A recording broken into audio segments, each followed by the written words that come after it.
1, 2, 3, 4. The Vinyl Man on YouTube. The Vinyl Man on YouTube. The Vinyl Man on YouTube. Hey, hey. Hey, hey. The Vinyl Man on YouTube. Welcome to the live stream. We've got a punk special for you this evening. It's going to be amazing. Just going to go through the panel real quick with you. So we've got Joe from Racer Joe joining me again this evening. Thank you, Joe. Thank you for having me. Appreciate it. Loving the top. Looking Thanks. Good, son.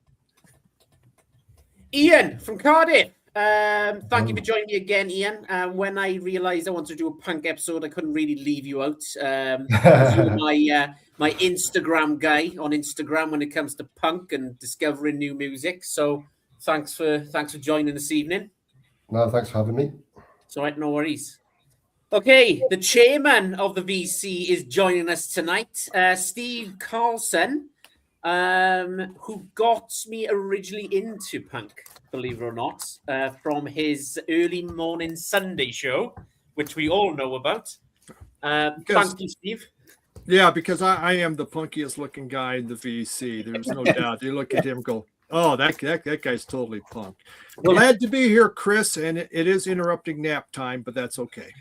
I'll try and make this quick. All right. I'll try and keep you awake. Also, we've got Christian from the Vinyl Sanctuary. Thank you for coming on again. Christian has been on before with me. Pretty excited about this one. Thanks for coming back, mate. Pleasure. Thank you for having me back. Really appreciate it. And it's lovely to meet you, gentlemen, as well. So, yeah. I've been trying to plan this for a while. Me and Joe been talking about it, and he's like, well, if we're going to do a punk, I'm like, well, I got to get Ian on. I can't leave out Steve. And then I kind of sent a message to Christian this week. I was like, even to punk? He was like, hell yes.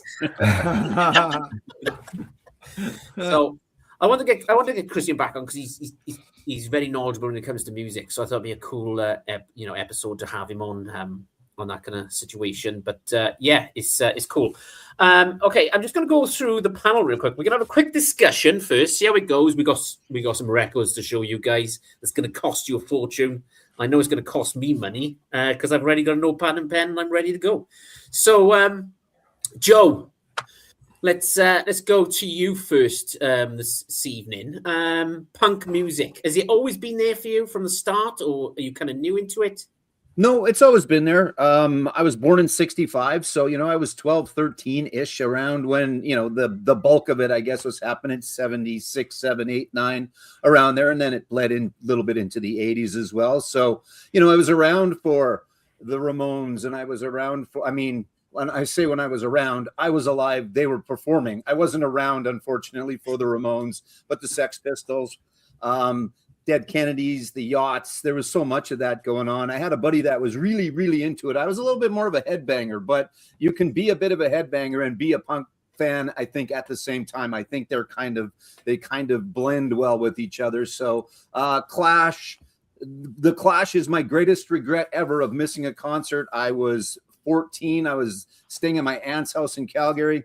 Nobody would go, and they wouldn't let the 14-year-old go to the concert by himself. So I missed the Clash, and that was my only opportunity. So that's my greatest regret, is not being able to see the Clash back in 1980 in Calgary, Alberta, Canada. So cool.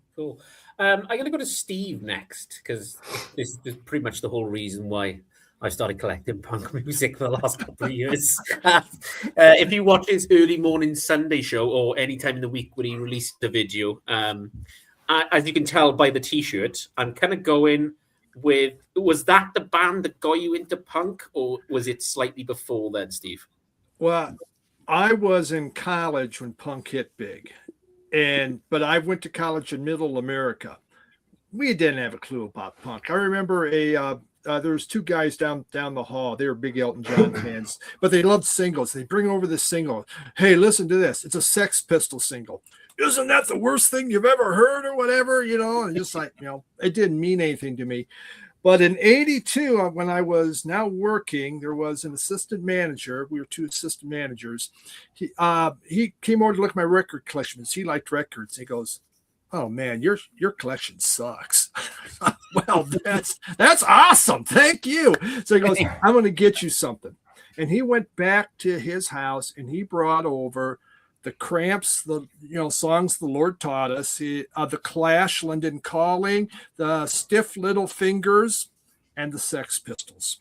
And he goes, here, take these and listen to them. And I was blown away by it. And so, yeah, 82 is when I got hit with it. And yeah, I've been a lover since. And some people tire of it. I've yet to tire of it. I'm still chasing stuff. Yeah. This too, Steve. I think that's a great point that Trevor makes. Is you guys are both from the area where MC5 Stooges not always considered to be the birth of punk, but they are certainly, they have to be considered to be that. I think, right? Yeah, they are proto-punk. Definitely proto-punk. The Stooges, Death. I think you said Death, and MC5. All three of those, because Detroit was on fire. I mean, Detroit. It was so bad at that time. They'd had all the riots in the late 60s and killings, and so everyone in Detroit was really pissed off. Yeah. And so it was a perfect breeding ground for this kind of music that then, of course, turned into punk. Yeah. Cool. Christian, when did you get into punk? Well, I feel that my introduction to punk was probably through my brother. So I'm from a very large family, and my brother is 11 years older than me. Now, he wasn't around for punk in its original wave, but he really got into it at a relatively early level for him in terms of age. I think he was sort of, maybe late junior school going into early high school, but he was a huge fan of the Jam, massive fan of the Jam. Now, it can be argued as to whether the Jam are technically punk. Obviously, they had the two albums that came out in 1977. I think they were definitely a group that played 60s influenced rock with a punk edge to it. They had that sort of freneticism and that fire and fury that came with punk. And that was certainly a gateway for my brother in terms of him then going back and listening to the likes of the Pistols and the Clash and those sorts of groups. So I think the Jam were the group that maybe opened my eyes to the genre. But my favourite all-time band are the Manic Street Preachers. So I was born in 82. So I grew up in the 90s. So the Manics were my band. And they still are to this day. And two primary influences on the Manic Street Preachers were the Clash and the Sex Pistols. So because of my love of the Manics, I then worked backwards and started to really get into the UK punk. And then as a result of that, I was listening to other groups, in the sort of mid-late 90s. The likes of Green Day and some of the power pop stuff, Weezer, Fountains of Wayne, groups like that. And they were influenced by groups like the Buzzcocks and Stiff Little Fingers. So for me, it seemed to be that I was discovering music that was contemporary at the time, but I always made sure that I did my homework and tracked back to where those roots were. So I do have a brother to thank to getting me into the genre originally, but then I did a lot of searching of my own, just through tracing back the roots of groups that I was listening to as I was a teenager and just absorbing as much music as I possibly could. I couldn't get enough of it. And I suppose that's not really changed 30 odd years later. So yeah, cool. Ian, you're on mute. There you go. Okay. We go to Ian now. He is my Instagram person when it comes to punk. I feel like you were born with a punk record. But where did it start from you, Ian? It started with buying Now records. Really.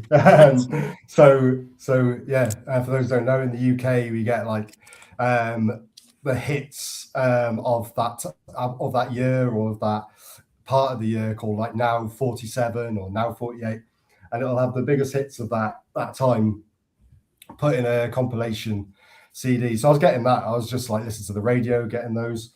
But it was similar to Christian, it was my brother's influence really. So he was big into like just live music at the time. He was a little bit older than me, and he gave me Green Day, Dookie, Insomniac, and Nimrod on CD to start off with, and it just opened the floodgates to everything. Because I was just starting high school at the time as well. So around that time, there was people listening to Goldfinger, there was people listening to Offspring, Blink 182, like stuff like that. So I was sort of ingrained into having to listen to pop punk stuff, and I was just in school just lapping all that up, getting cassette tapes being made for me, going to my local like news agents and pre-ordering a CD that in 2 weeks' time would come in, and I'll get it. So that's kind of where it all started. And then I took a stop from listening to all that sort of stuff, and I was getting into more heavy stuff, so like thrash, so like Slayer or Metallica's, stuff like that. And it wasn't until sort of like Garage Days came out with Metallica that they did a lot of covers of punk songs. So songs by bands like GBH and Discharge and Misfits and things like that, which just made me want to listen to the originals. Sort of similar to like rap music, if the song's been sampled, you want to listen to where the samples come from. So it was similar to that. I wanted to listen to where the original came from. And then again, it took a bit of a hiatus and stuff like that. But in terms of collecting now, it really came down to, I listen to all sorts now, but in terms of collecting like punk and hardcore punk and things like that, it came down to when I was flicking through the bins in record stores, stuff like that, I felt in the new arrival section, or if I was going to the punk section, it was a punk record that was giving me the whoa, I found it, whereas I never got that with any other records. So I kind of like set my record collection to a niche, and it's pretty much all I listen to now. But I want to soak up the history of it.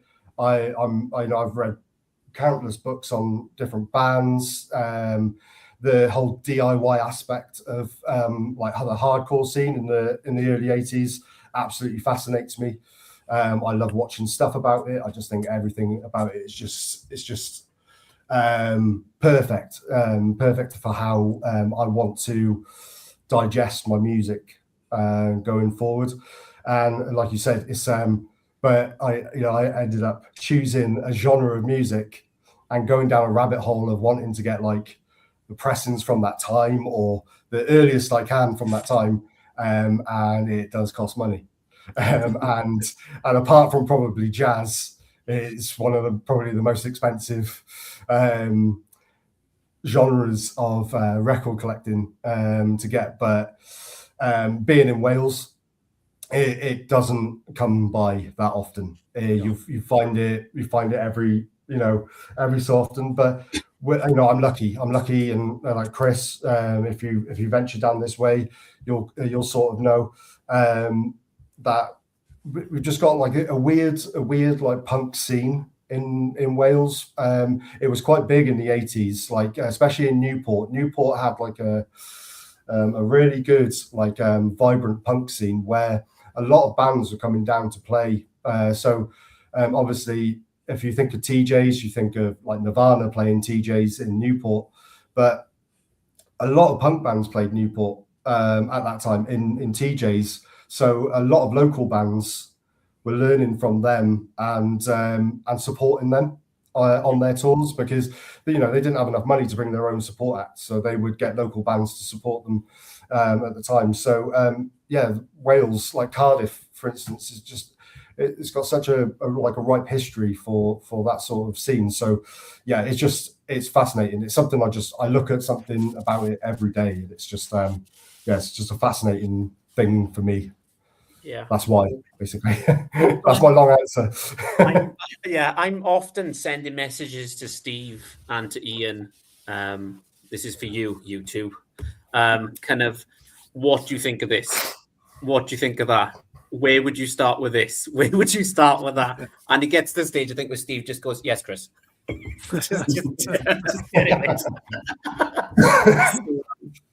It started. Punk started for me in the late 90s, going into the 2000s. Like you said, you had the Green Day, you had your Offspring.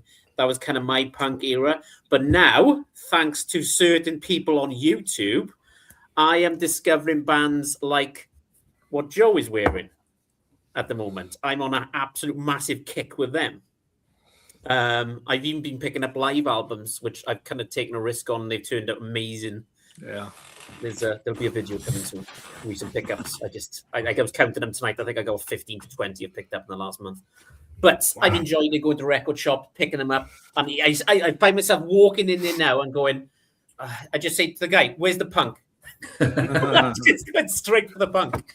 And it's an amazing ride, actually. So I quite enjoyed it, and like watching people on YouTube, watching people on Instagram, giving good recommendations of maybe try this out. Like I would have never heard of the Cramps, right? If I'm being honest, if I didn't watch Steve's show, and I was so excited the other day that Rough Trade are reissuing it on like a yellowy orange kind of splatter vinyl, and I was like, "Oh look, Steve." And before he could reply, I went, "I've ordered it." Are you enjoying it, Chris? Then what you like? What you have discovered with the Cramps? Is it definitely your cup of tea? If I'm being honest, the only album I have been listening to is the one that Steve has been recommending, which I think this be a good gateway actually to go to Steve. Yeah. The album, I can't even think of the album's called now. My mind's gone completely blank, but he'll tell you now.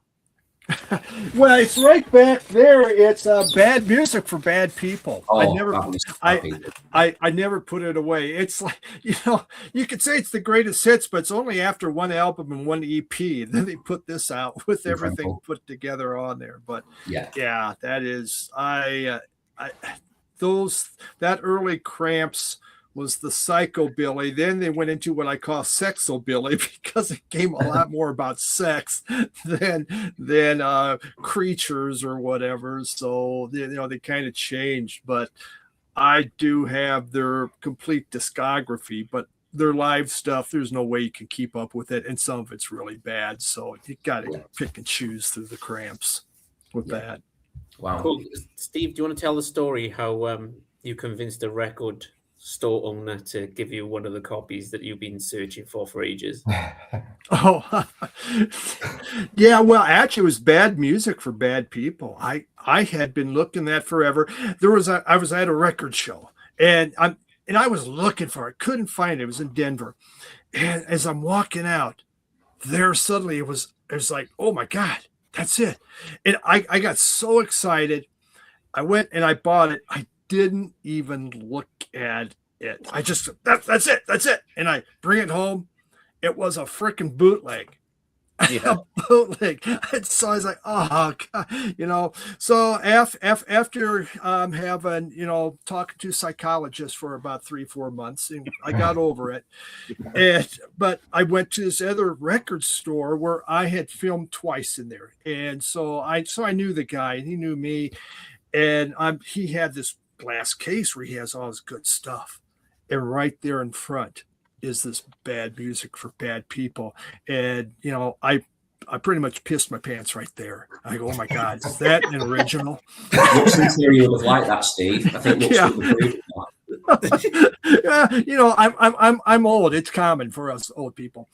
But so he goes.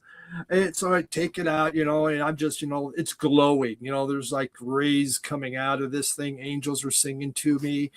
And, it's not priced too bad, but it's still fairly high. And he goes, you've been always good. When you film here, new customers come in. I'm going to give you a great deal on that. And he goes, I know it's going to the right person. And he goes, it is, because it was, there's 2 albums I was missing, but that one was so important. Again, I had that one I bought the record show. I want the original. And so, yeah, life's been good ever since. I haven't had to go to the psychologist now. So it's all been great. Yeah. Well I'm done. a better person. Cool. Joe, I think we'll go to the comments real quick. I noticed there's a person from Sweden in the live chat tonight. There is. Hey. Right there. Christopher, I guess. Christopher. I'm going to go with Christopher. If I'm getting it wrong, Chris, our apologies. But this is the punk show, so just get over it. Oh, wait a second. That's You said 1, 2, 3, 4. Go. naughty. 1, 2, 3, 4. Yeah, exactly. Yeah, we got the Naughty Vampire. I'm not sure if that's a male Naughty Vampire or if a female Naughty Vampire, but it's a Naughty Vampire all the same, either way. Who else have we got? Adrian's here. Adrian's with us often, so that's kind of cool. Hello, Adrian. Nice to see you. And Little Bits as well. Hey, all. Hey, That's Little. Liz. Well, there you go. That's Liz. Yeah. Hi, Liz. Hey, We were actually watching Steve this morning in bed, but we'll move on quickly. So just in case you two don't think you need to talk about that. I will talk about this, right? Because this is an important part of a Sunday morning. So what tends to happen is because Steve releases his video early Sunday morning. So I'll go downstairs, make me and Liz a cup of coffee. She's on Instagram scrolling through, I don't know, the 23rd pair of jeans that she fancied, even though there's a bag full of them or whatever. I mean, kind of what, and I put YouTube on the TV in the bedroom, and then I am drinking my coffee, watching Steve. So when I say I'm in bed, we're in bed watching Steve. In bed watching Steve. Little clarification then, yeah. So just in case you were wondering, Steve, there's often people. Oh wait, that's the same person he was just talking about. Never mind. We often watch Steve in bed. Those guys looking for cameras. They're watching. Hold on a sec, yeah. And then Jess M is also here, and I love the Cramps at the mental asylum, recording at the mental asylum. So that's pretty cool. Yeah. The recording's awful, but it is just the most awesome video. If you haven't seen it, when they went play, I mean, the patients were getting up on stage, and it's just like, it's actually kind of scary looking, but it was perfect for the Cramps. So yeah, video. Imagine Folsom Prison Blues and all of the convicts coming up on stage, but a little bit different. Chris, you mentioned the one is coming out. They are also reissuing a couple others. I just was looking at my suppliers list. So Bad Music for Bad People, Psychedelic Jungle, and Songs the Lord Taught Us, at least in Canada, those are all getting a reissue. So if you're out there looking for some reissues, they're all coming back out. It says April the 10th. So that could be here. I'm not sure, but that's from my Canadian distributor anyway. I think the one I just ordered from Rough Trade, I think that's, I want to say April time as well. So they may be releasing them kind of around, but they're on, when I went on Rough Trade, Steve, I'm not sure if you know about Rough Trade. I do. Okay. But there was the only one Cramps on there. So unless they're staggering it out because they want to sell the first kind of album and then go from there and see how that run goes. Because otherwise, why wouldn't they have the rest of them on there? That was my thinking. But I can't think for myself usually. But you know.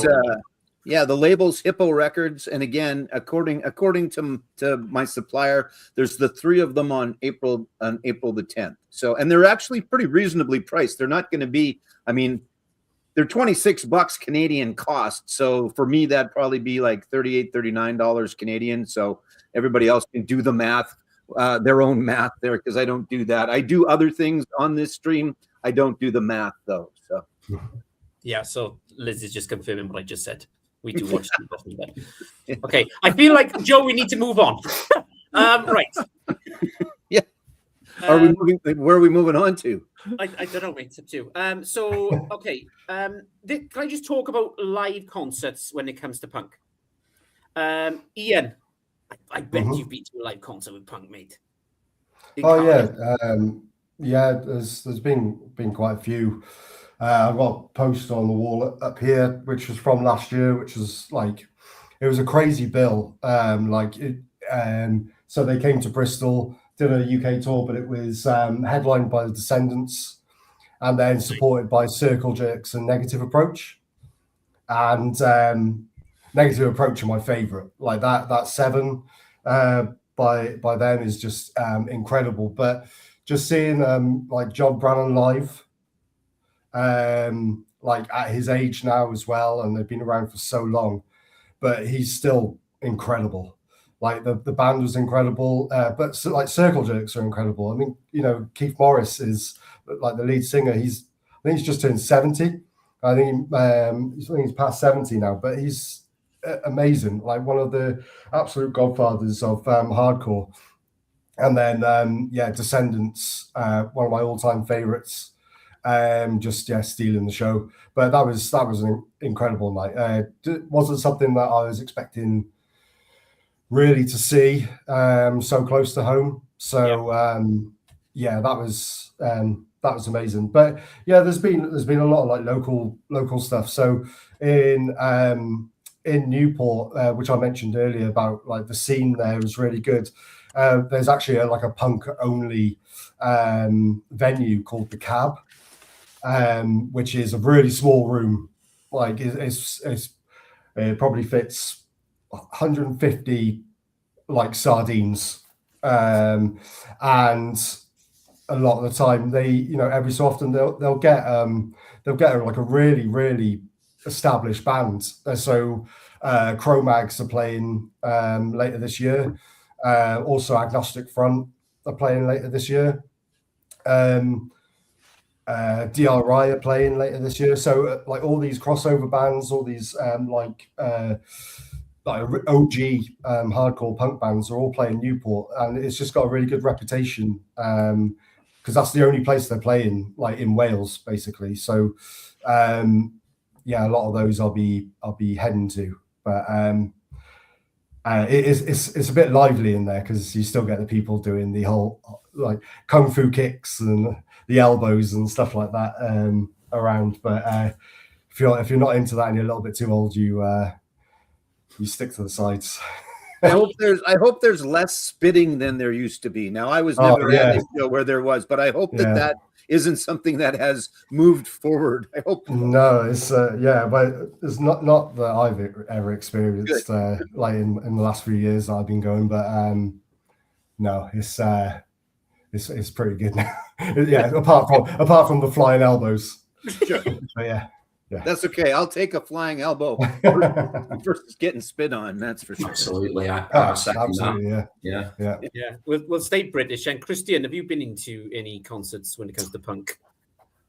When it comes to punk, well, the punk band I've watched the most is probably the Buzzcocks, and obviously I caught them, when they were well into their, should we say, the latter stages of their career.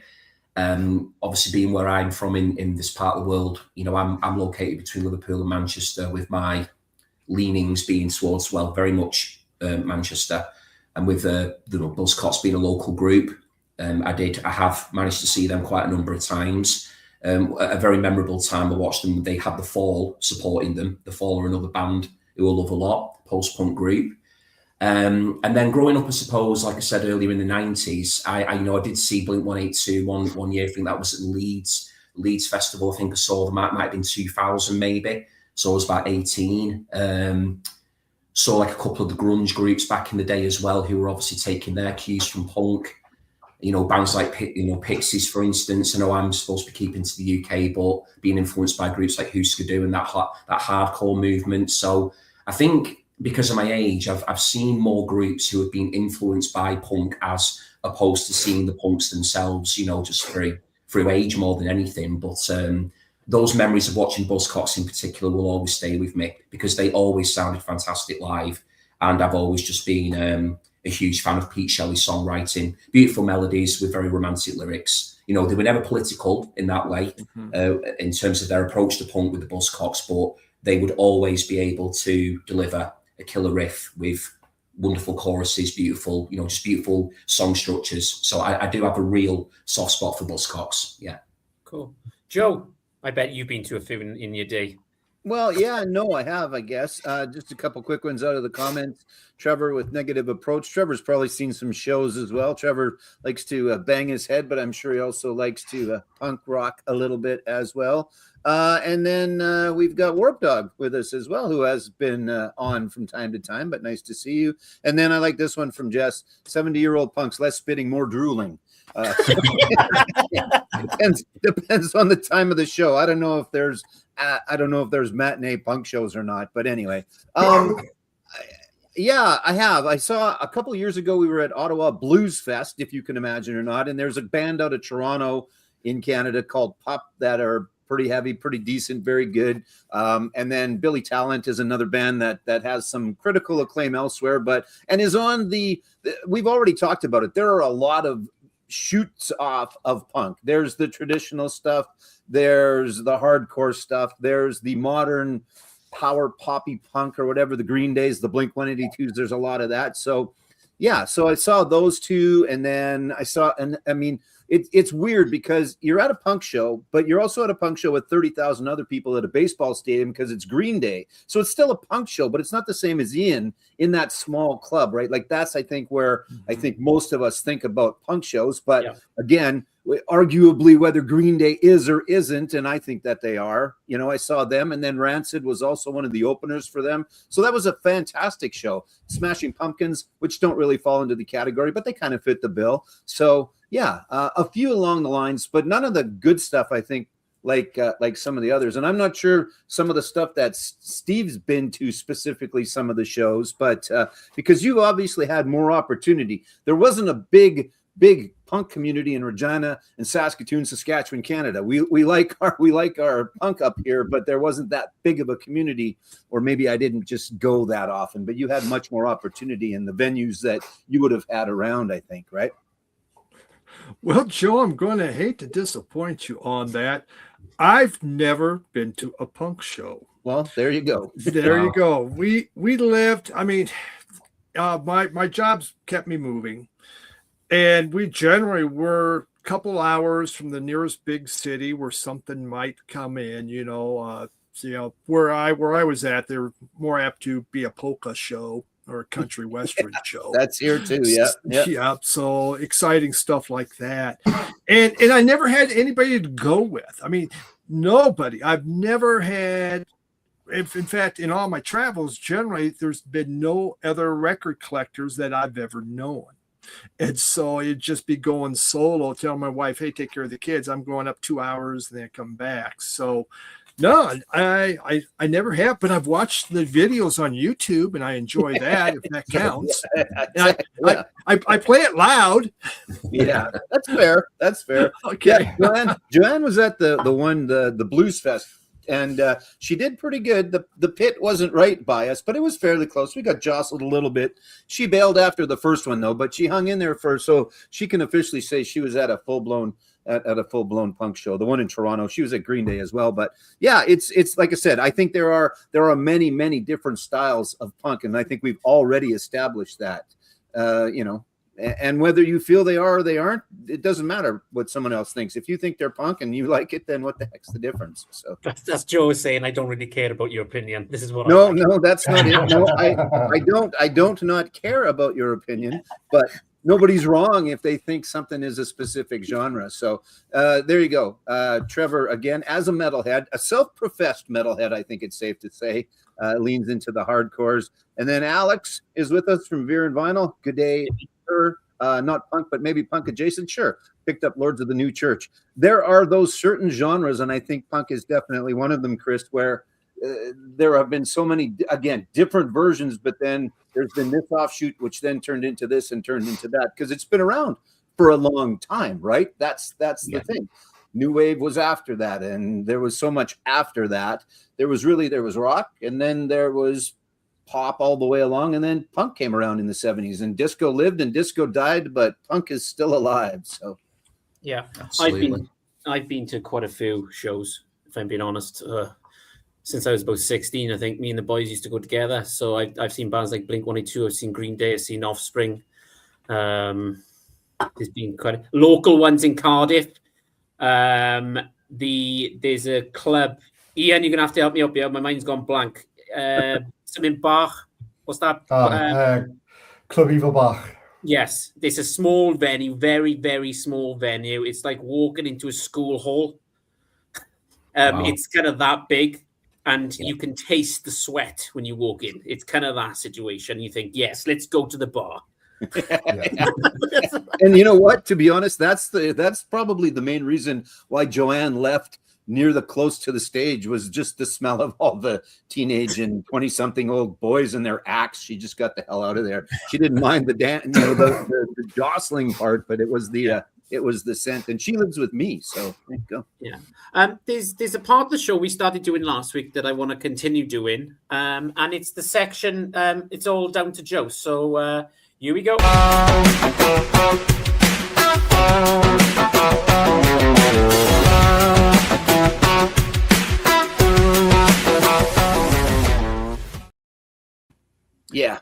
it's not just me, it's you too. We talked about this. Yeah. So this week I've picked one, and funny enough, somebody mentioned it on the panel that I've been watching this week because I am focused into punk at the moment. It's my new thing, so I'm kind of. I watched the story of the Descendants, which is on YouTube. I can put a link in the description below later on if anybody wants to check it out. All right. It is good. That's all I'm saying. Right, I've got all the album now.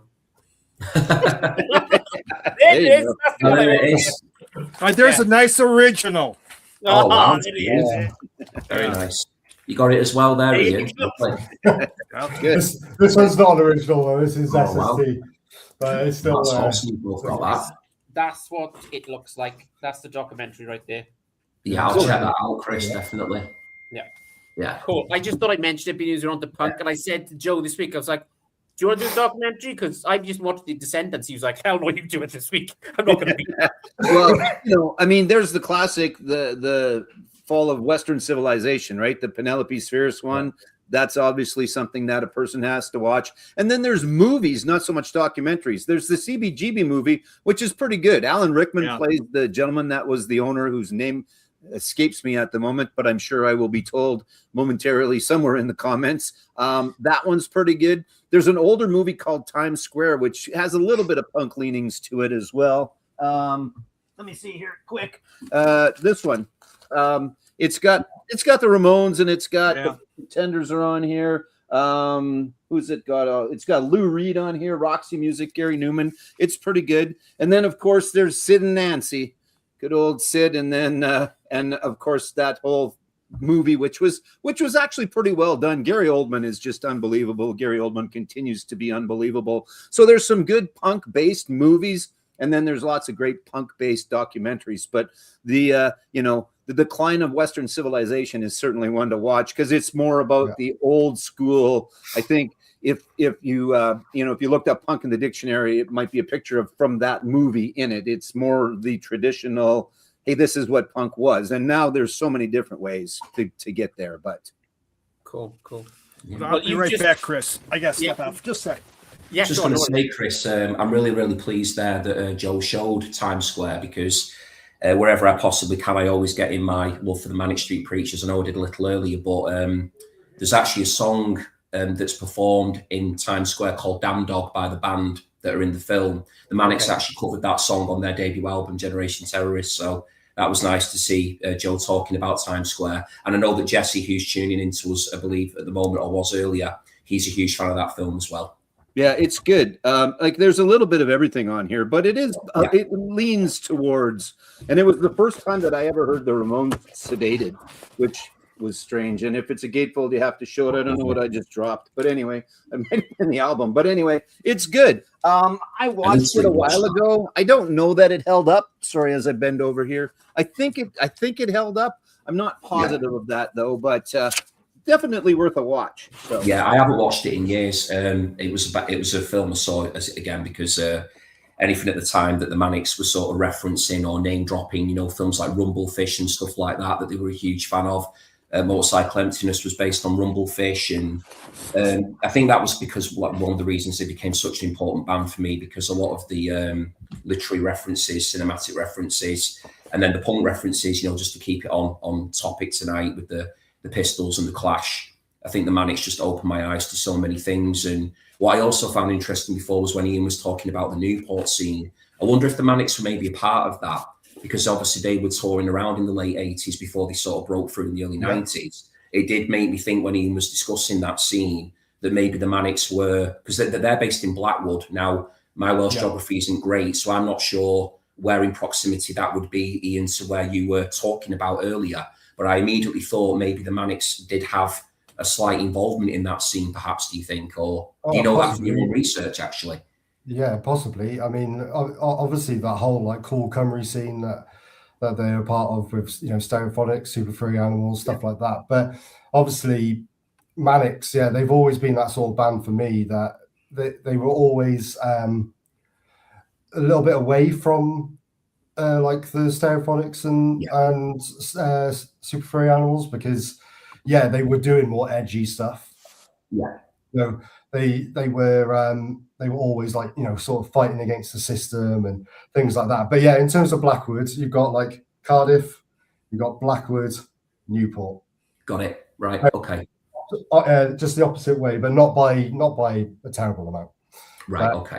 I wouldn't be surprised. I would not be surprised if they were heavy within that. Yeah, within that area, because again, you know, it would have been for them about getting gigs where they could locally. I know that James Dean was busking around Cardiff and stuff before they got signed up, but yeah, I'll do a bit of research into that, because when you mentioned that, I did wonder maybe the Manics perhaps passed through and maybe did some support slots of their own with some of those other bands that you mentioned, the bigger groups that were coming in. Maybe they did some gigs with them. I think. Right. I think. Sorry, just a quick one. I think you'll be quite jealous if you heard that. Sometimes on my lunch break, if I'm walking through the arcade of Cardiff, I'll see Nicky Wire walking in the opposite way. Oh wow! Or I'll see James Dean Bradfield just sitting, just waiting, probably for his partner to come out of Primark. With shopping bags. So yeah, they're often spotted around Cardiff. So just that's amazing. So. I love that. Keeping it real. No, I love that. Richie's got a place down in Tenby, down with me. Nice. Well. Richie. Wow. Okay. So you see him a lot down there. He's tall. You can't miss him. He's got pink hair. Yeah, Nicky. Yeah, Nicky. You definitely wouldn't miss him, would you? He is quite the focal point of the group, isn't he? Yeah. Right. Okay. Christian, show me some punk. What have you got? Show you some punk. Okay. Well, I did talk about them a little earlier, and I do want to make sure that I gave them a bit of a shout out tonight. So I am going to start off with Buzzcocks. So this isn't a studio album. It is a compilation album, and I think it's one of the best compilation albums out there. Singles Going Steady. And I've always loved the name of it as well, because obviously it's a pun, you know, on the whole singles and going steady and that side of thing. I always thought that was very, very clever. And it is just all killer, no filler, this one. So if you're more into your poppier punk, so again, you know, we've already talked tonight about, you know, groups like Green Day, for instance, who I know were influenced by Buzzcocks, then I do think this would be a great entry point into the genre. So I mentioned a little earlier, they're not politically charged, I would say. They're not, in comparison to groups like The Clash or The Pistols or Stiff Little Fingers. What you've got here is an amazing lyricist in Pete Shelley, who very much has romance as his point of interest, and just had a beautiful way with words, very, very poetic, which I'm sure is, you know, the reason he took Shelley as part of his you know, his punk name. I mean, a lot of punks did operate under you know, different names and stuff like that. So on this record, you know, you've got some of the Buzzcocks' greatest ever songs like Ever Fall in Love, I Don't Mind, What Do I Get is brilliant, Everybody's Happy Nowadays, Promises is fantastic. There's a song on here called Lipstick as well, which shares a guitar line with the song Shot by Both Sides by Magazine.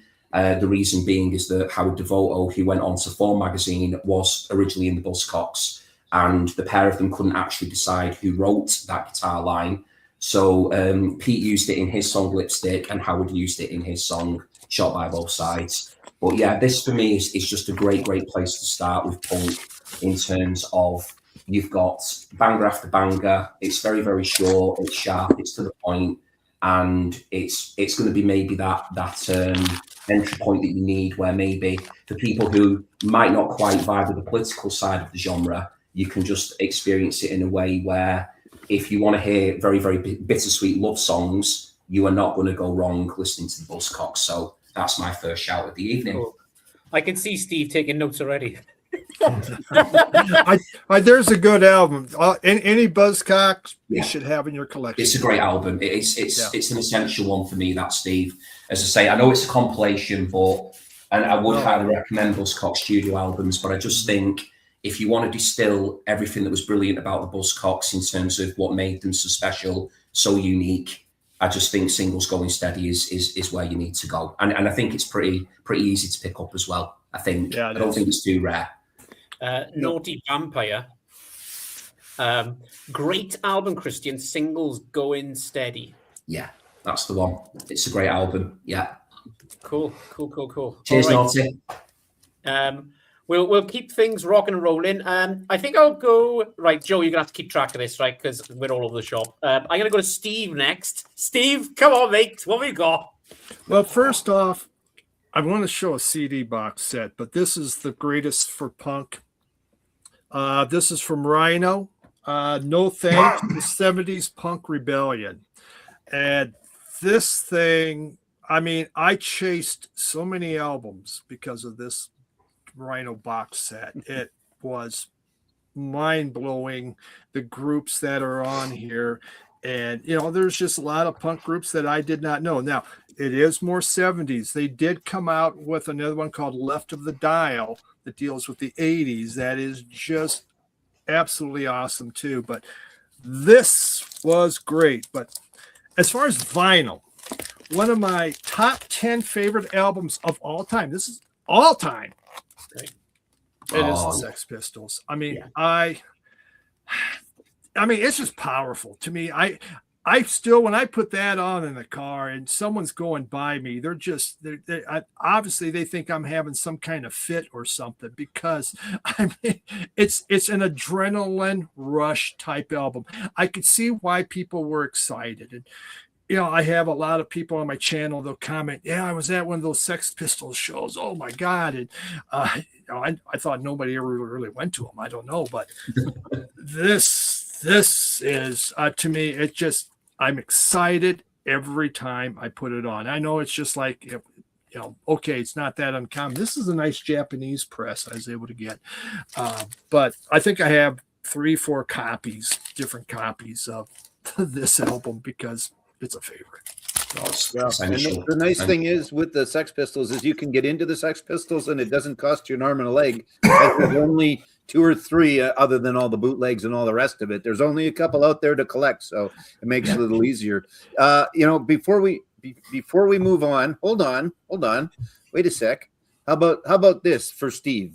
Okay. Question: Motorhead, punk or no? What do you think? I got my first Motorhead album last year. I guess to me, when I listened to, which I did like, I've heard people talk about Motorhead for years. I just, okay, it's hard rock or whatever. I just wasn't my thing. I said, no, I'm going to get one. And I got it.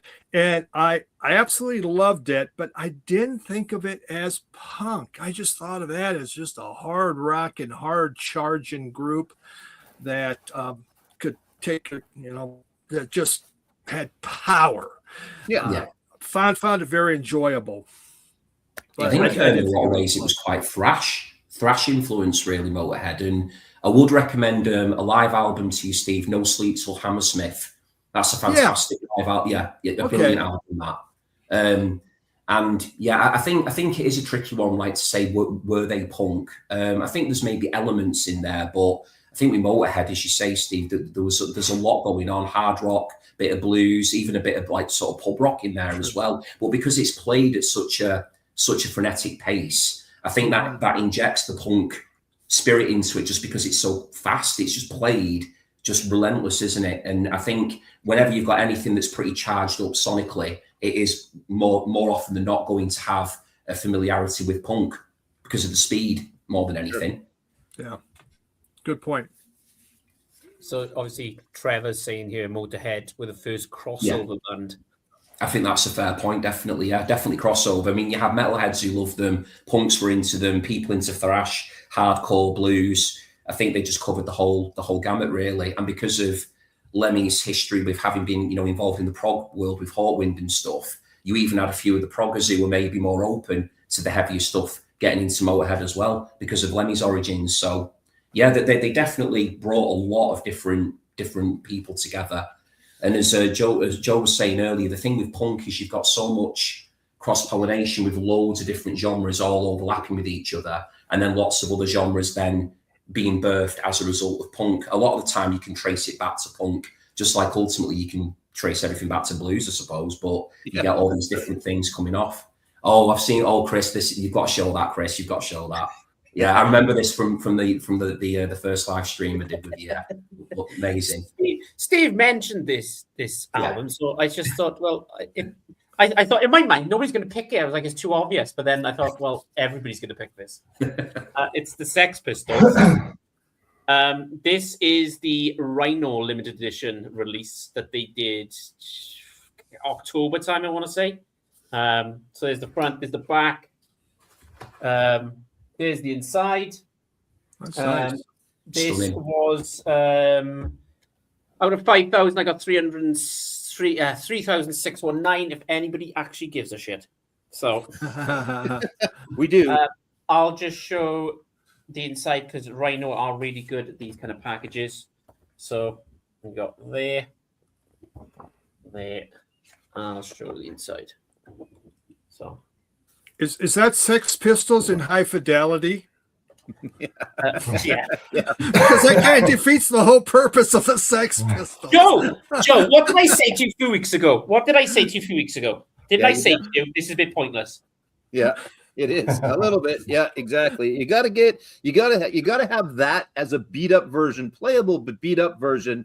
Nothing wrong with that one. And the Clash, you have to have London Calling. It's got to have a little bit of age, a little bit of wear to it as well. So.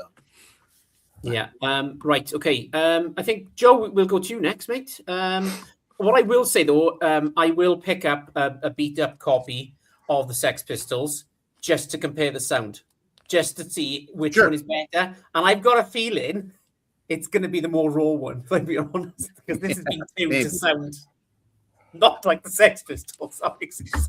Let me show a couple quick comments here, quick as well.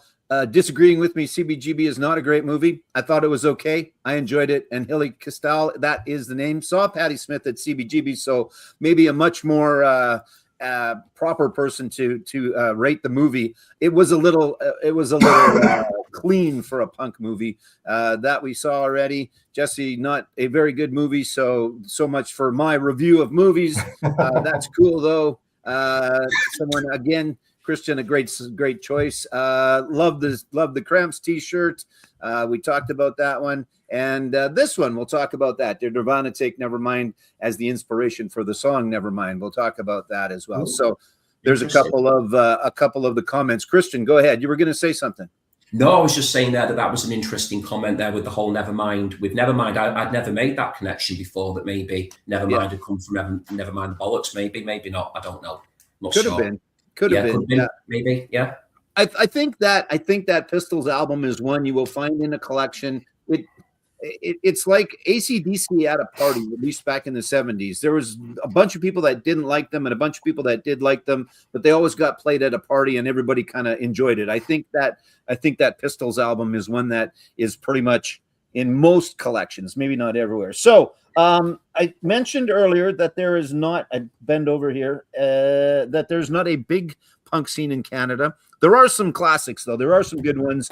And although it's not massive, huge, there are some good bands. One of them out of Winnipeg, Manitoba, Canada, which is that way from me. Anyway, is a band called Propaganda. I'm not sure if anybody is familiar with or not, but a little more on the hardcore side, but really, really good stuff. They've been around for a long time. They've got a brand new album out, but there's just a couple. There's Supporting Cast, and there is Potemkin City Limits, and there is Failed States as well. So good stuff. I listened to all three of them yesterday. I hadn't listened to them for a little while. Again, maybe not the traditional punk that we think of when we think of the Ramones, when we think of the Dead Kennedys, when we think of the Sex Pistols. There is certainly that, but and I know I keep saying it, I'm going to stop saying it. There are so many other versions of, and these guys have shades of that, but then they also get a little heavier and a little more, not metal, because that's not the case, but just a little more heavier. It's not that punk wasn't heavy. There was still a lot of, there was still a lot of aspects of that, but and that's how Motorhead can get kind of lumped into that as well. The speed, punk and speed were always, and not speed, because I've only done cocaine once, but there he is.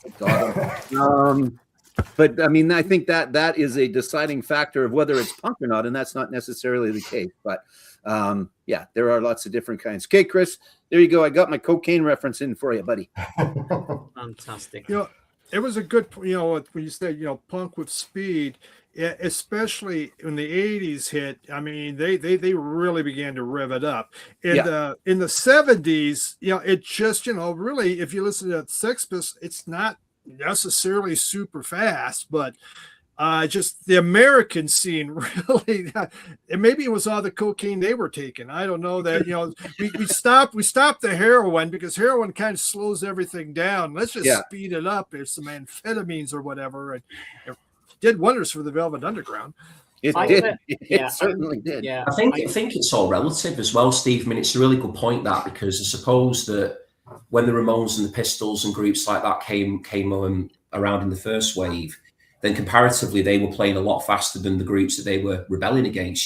So all these prog groups who were playing 20-minute long solos and stuff, that they were almost trying to rip up that book and think, well, you don't have to have been to music school to get up on stage and thrash 4 chords out. And I suppose in that regard, listening to the Ramones for the very first time and the Pistols back in at that time, that was so, I guess, revolutionary and very, very exciting, because it was being played quicker than anything maybe that had been around at that point, apart from obviously your 50s old school rock and roll stuff. But then, as you quite rightly mentioned, I think then as the Pistols and all those groups went on to inspire the bands that came after them, it seems that the speedometer just went further and further up, to the point where you're getting into, as you say, your hardcore and thrash, and people are playing bands like Husker Du, who I think at one point were officially the fastest band in the world when they did the Land Speed record EP, and they were just playing so quick that there was almost like friction coming off the strings, sort of thing. It's ridiculous, really. But I guess it is a really, really nice point of conversation with this, because I do think speed, in terms of sonically playing quickly, it can't help but be part of that whole punk DNA. And I think as well, it gave people permission that it was okay to play loud and it was okay to play fast. I think up until that stage, it was always about technique and having to show everything being played perfectly and beautifully, or all your notes had to be beautifully played and no distortion and all that. And I think punk just thought, you know what, let's just tear it up and just do it all over again. And I think putting that speed into the music, I think, is really powerful. And even when you listen to those records now that we've been talking about here tonight, I think they still sound really fresh, even though the anti-speed wise has gone up as the years have gone by. Just real quick before we get to Ian. So as a not a final point on the speed thing. So this is called Short Music for Short People. It's Fat Wreck Records.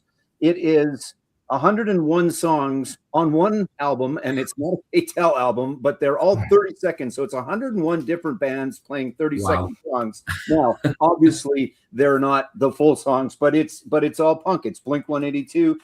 Swingin' Utters are on here. DOA is on here. The Vandals, Pennywise, Bad Religion, Arrow Bitch. It is, I think Fat Wreck is pretty much a punk label for the most part. And there is a little bit of everybody on here. Snuff, Satanic Surfers, 10-Foot Pole. So, I think that just kind of, it just lends itself to that. And that just kind of proves the point. You can get 101 different songs as long as they're all 30 seconds long on one album. It doesn't sound very sonically good, but it's fun. It's fun to listen to. Incredible. Wow. Must be a record, that, surely. No pun intended. A record-breaking record. It must be. You would have think, that many songs on it, that many bands. I can't think of anyone else who's done that.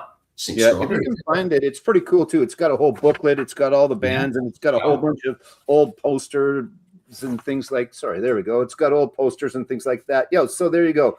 AFI, there's another one of the originals and things like that. So Kill Switch, again, it's got a little bit of metal, but it's got Green Day on it. It's got a little bit of everything. So it's pretty cool if you can find it. Is it a good listen on a regular basis? No, probably not, but it's fun to listen to for sure. Every once in a while, throw it on and listen to 101 different bands in one sitting. So, cool. Right. Ian, we'll come over to you, mate. I've gone this classic, Germs GI. So this is a first pressing I managed to get about 3 years ago. I was quite pumped to get this. So for those don't really know much about Germs, only ever really released this one album, released a lot of like bootleg, like live stuff as well. But for those that know about the Germs live they weren't the best, because even though the band were all playing, Darby Crash, who was the lead singer at the time, so he was only 22, but he was a major heroin addict amongst other things, and he would often turn up, go on stage, high as a kite, forget the words, forget to put the mic next to his mouth. So there'd be a lot of stuff like that, a lot of fights breaking out. So yeah, live they weren't great. So a lot of people do release like Germs live bootlegs, and they sound awful. They're the worst records you could probably get. You could just about make out what they're, probably with some overdubs as well by the producer doing the part of Darby Crash. But yeah, so Chris, do you know much about this one? I've seen it on Instagram. You've put it on. Seen it. So as you're a big Foo Fighters fan, you might know that guy here. So that's Pat Smear from the Foo Fighters. Shut the front door. So Wow. obviously massively influential within the Californian punk scene, and the amount of bands, like obviously he was in Nirvana and stuff like that before. But he just like a session musician as well for a lot of bands, a step in for a lot of punk bands around the scene. So he just kept going from this. So this came out in 1979 initially. So his Darby Crash here. So yeah, like I said, tragically passed away at the age of 22 from a heroin overdose, but didn't get the publicity because a little known artist called John Lennon unfortunately passed away the day after. So that took all the news headlines, and Darby Crash didn't really get a huge mention apart from the local scene of California about his passing. But yeah, absolutely incredible album. It could be considered the first hardcore record. I mean, a lot of people put it down to like Out of Vogue by the Middle Class and stuff like that. But bar a few months apart, I mean, this is very fast and all quite raw. But absolutely incredible record. If you can find it, I know there's quite a few reissues of this as well. So definitely, Chris, if you see it out in the travels, Foo Fighters fan, I've got to pick it up. Yeah, so definitely pick this one up. But yeah, it's a great listen. That's a lovely piece to have here in your collection. That fair play. Yeah. That's awesome, that Ian. Yeah. Wow. Yeah. So when did that come out, then, mate? When did that album come out? 1979. 79. Wow. Okay. This is going to cost me money. Joe, do you want to go through the comments real quick before we go to the next one? Yeah, let's do this one. Here we go. Yeah. Just Alex talking about a band that does the combo that we were talking about earlier of punk and prog pretty well. I'm not familiar with the Cardiacs. Maybe Ian, or I'm not sure. But Alex is our prog expert when we need a prog expert, right? So he's a prog expert. He knows lots of other stuff as well, though. So that is that. And then sorry, Alex, you done an amazing interview the other day, mate. I have watched a bit of it. I'm due to watch the end of it tomorrow. So well done. Yeah, go and check it out. Beer and Vinyl. It's a really, really good interview of some of his heroes, I think, a band that he has watched for a long, long time. So go and check that out. I will give you no spoiler alert. Protest the Hero, Canadian band, again, does a good job of the prog, heavy, punky kind of a mix. And let's talk about Jesse's one more time here. Christian's comments remind me of the famous post, 3 chords, AED, now start a band. And I guess that's it, right? I mean, Sid Vicious was in arguably the biggest punk band in the world and probably couldn't play a note before he started. And then maybe even after he started, probably couldn't play a whole lot of notes after. So it's like that helped as well. That helped that scene, right? Because you could get away with 3 chords. I mean, AC/DC's got 3 chords and punk's got 3 chords, and it's 2 of my favorite styles of music. So all I really need, I guess, is 3 chords. Unlike you prog people who have 18 billion different things going on all at the same time. Settle down a little bit. No, I'm just kidding. I pissed off all the prog people. Anyway, whose turn is it? It might be your turn. I don't know. No, maybe it's Steve's turn. Pick a mix. Christian's turn. It's Christian's turn. There we go. Okay. Okay. So coming up next, then, I have gone for a studio album this time. I've gone for the Clash's debut. So I had to choose this. I do think it's an essential album for anyone's collection if they are looking to specialise on UK punk in particular. And what I love about this record is just how angry and fiery it sounds, even all these years later. I do have a bias towards it again because it was such a big influence on the Manics. So, in contrast to Buzzcocks, the Clash were coming from a much more political slant lyrically.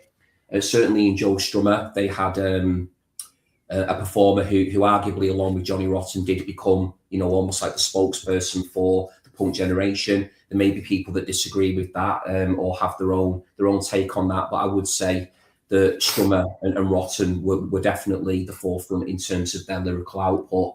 I absolutely love as well the fact that you've got Terry Chimes drumming on this record, who appears under the brilliant name of Tory Crimes. That always makes me laugh. So he was on this record before Topper Headon joined the group.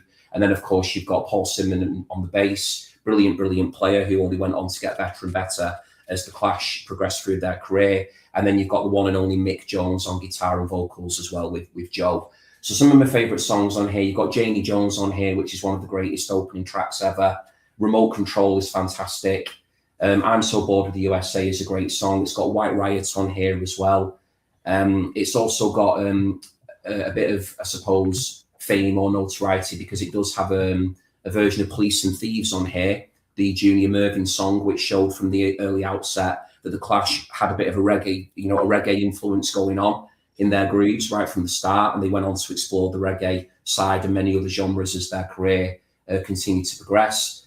And it's also got the song on here, What's My Name, as well, which was co-written with Keith Levine. So Keith Levine was in the Clash at one point, and he left the Clash, and then later on, he went on to form Public Image Limited with John Lydon, as he then became known after he was Johnny Rotten. So What's My Name is a great fiery punk song as well. So if you're looking to get something here that's essential, again, it's an all killer, no filler record. It's a landmark album for a reason within the punk sphere. Then please do get your hands on the self-titled debut album by The Clash. Great album, that. And I do think it stands up very well to this day. I think Pill is actually going out on tour and doing a few dates this year. And I don't know if there's new music or not, but I thought I saw that.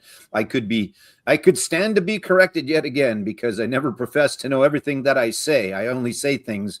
Yeah. But I'm pretty sure I saw that. They've just done a UK tour. They were in the Tram Shed in Cardiff, which I missed out on. I know David Atkinson and Gav Axman Spins and the rest of the guys. They went up. Gav couldn't go because he got stuck in snow. His street wasn't clear, so he's a bit tamping about that. Yeah, he got snowed in. Yeah, he couldn't get to Pill, could he? Yeah, no, that was such a shame. But yeah, I mean, he's still out there doing his thing, isn't he, John Lydon? And again, I mean, Pill, we've not even mentioned post-punk tonight, I don't think. Again, another, not technically an offshoot of punk, but you had punks who were once playing punk who then started playing post-punk, where it was just permission for them to start introducing lots of different sounds into what they were already doing. So, yeah, I do think it's fascinating that for such a genre or a period in musical history with such a short lifespan as punk was, that it just made this unbelievable impact that's still being felt here and now in 2026. It's quite incredible, really.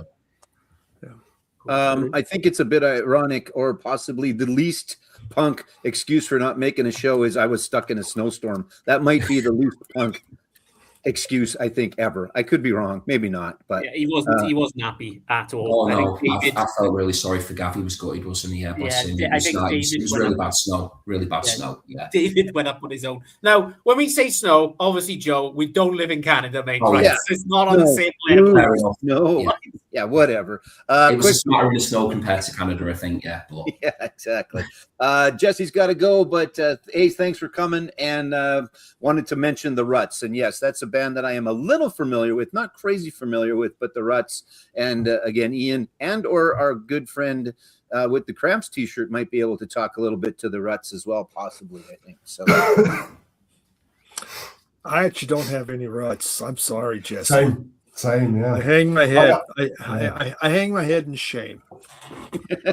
okay. Well, show us something then that you do have. How about that? All right. Well, I like Christian's point. I mean, the Clash, that was so political.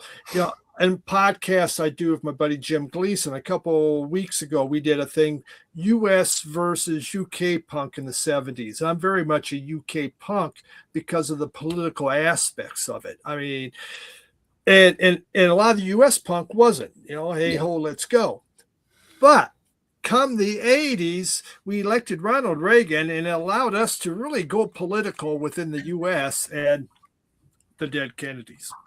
Oh my gosh, this is one of those albums again that just blows my socks off. And it's funny as all get out, but I mean, there's some serious crap going on in this. I mean, East Bay Ray on guitar, Class Floridine on bass, Ted is the drummer, just Ted, and of course Jello Biafra. But this says "Kill the Poor," "Forward to Death," "When You Get Drafted," "Lynch the Landlord," "Chemical Warfare," "Kill the Children," "California Uber Alice." "Holidays in Cambodia" is one of my all-time favorite songs. This has obviously the heads on there. This is the very first one, came out in orange. Dead Kennedys looked at it and go, "What the hell did you do? We don't want that in orange." And so it was pulled from the market. And so this is kind of a must-have for me to get this particular color. But they really had something to say. There was so much anger in here. They did a little tongue-in-cheek with their lyrics, but they were quite serious about what was happening and what was going on, and how the rich, were all elitist and not caring up, just stomping on everybody. And this is just fueled with excitement. So again, an album I put on, and I just don't get bored. I mean, I can listen to it over and over. And I kind of like that with a lot of the punk music, is when they have something to say. And they really did. And some groups just did a phenomenal job at that. I think back to Stiff Little Fingers, again, one of my all-time favorite albums. They had something to say. And they're angry. And what's better than angry punk? Yeah, I love angry punk. absolutely. I mean, I Christian, I love the Buzzcocks. I love that one, and Orgasmatic. I mean, that's an awesome song. It's hilarious. Yes, but I do like some hot sauce on my punk. Make them hot and angry. Well, you couldn't see because you were the full screen, but I think all four of us actually clapped when you showed the Dead Kennedys album, because we knew we were getting there. They're Mount Rushmore, those guys for sure. As far as punk goes, so I've never seen that pressing either. That is unbelievable. I've heard of that pressing. I've never seen a copy of it. That's incredible that you've got a copy of that. I had to. It took me a number of years to finally come up with it. It was a grail, shall we say? Absolutely, that is unquestionably a grail. Yeah, that's awesome, Steve. You've got that. Yeah, I've never seen anybody hold that up in the VC or anything. So for you to, I'm quite speechless seeing that one, actually. Thank you. I did have a look quick on Amazon while he was showing that, and I was like, no, it's not on there.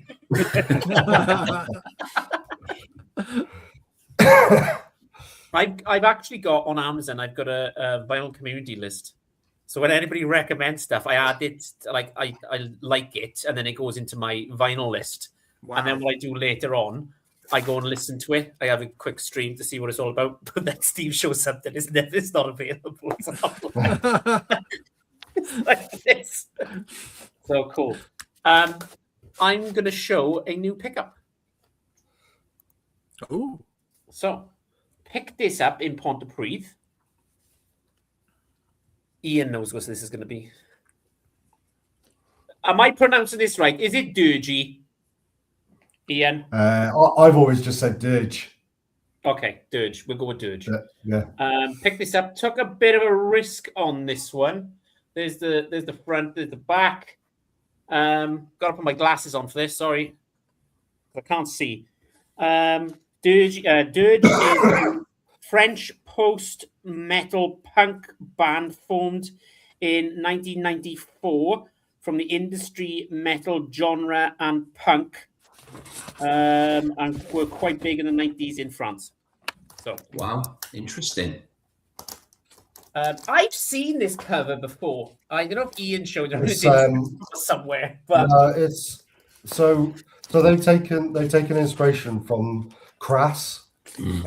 So Crass have done a lot of covers like that, and they, you know, with the words in the circles and stuff like that. So is probably influenced a lot by that. But yeah, it's very crusty. So Yes. the term crust punk, so made famous by Discharge, probably, and probably, and in that sort of realm. But like you said, like, you know, it's a pretty cool find to get, especially like I said, like just to find this stuff in Wales is just weird. and in Pontypridd, You know, right? Yeah, and in Pontypridd, which isn't it isn't the hotbed for No. vinyl. Well, And Yeah, there was a record so- shop in the back of Pontypridd Market because I was just walking there. I was looking for food, in fact, and I was like, "Oh, there's a record shop." That was the time to do it. And people have commented like they enjoy my walking around and finding random stuff. Picked that one up, and from the same shop, I will show it real quick. Pick this one up. Oh, So that's it. Steve's influence on this one, because Yeah. I did. I've got a live album that I was going to show. This just came on black vinyl. I don't think there's any gatefold of this one. No, sorry, Joe. No gatefold this one. It's It's all just good. It's all good. This was 180 gram Rhino vinyl, 2016 remastered audio. So there you go. Nice. There's a bit of the Ramones for you. Question for the panel. I am not familiar with, but maybe someone else is. Jello, obviously from Dead Kennedys, and then Al Jorgensen Project. There you No. go. So Oh, yeah, wow, Steve's got clearly it. That's fantastic. someone is. So let's make Steve big for a second, and we'll get to Ian right away. Yeah, I'm big. I'm big. Come on. you're big. You're big. Yeah, it's pretty cool. I bought this album because of the cover. I go, what the hell? Yeah. That's just gross. So I'm buying it. Well, there you Wow. go. Perfect. All Never right. even heard of that. But I do love Ministry as well, and I love Dead Kennedys, so I'm gonna have to check that out. Definitely. That's Yeah. All right. Are we moving on there, Mr. Man? Yeah. I think you're next, mate. You're the All first right. one. Then I believe it is Ian's turn. Oh, is it? Okay. Yep. So yeah, I would put another classic. So this is Boston hardcore at its finest. So this is The Kids Will Have Their Say by SSD Control. This is fast, raw, straight edge hardcore. So they're going down like obviously there was a huge straight edge community. You know, the no drugs, no alcohol, wearing the crosses on your fists sort of community within the punk scene.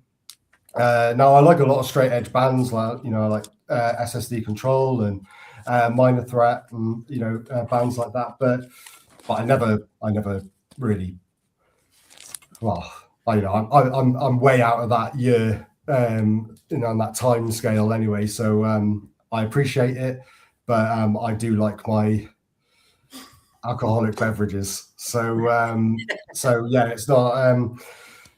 It's not the route I'd go down, but yeah, like I said, I could really appreciate it. But this album here is this was a grail of mine.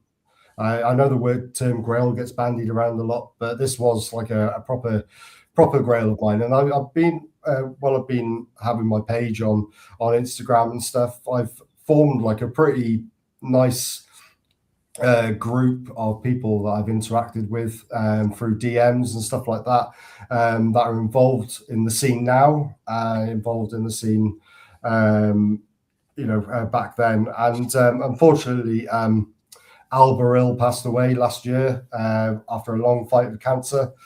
So he was the guitarist of this band and instrumental in their look.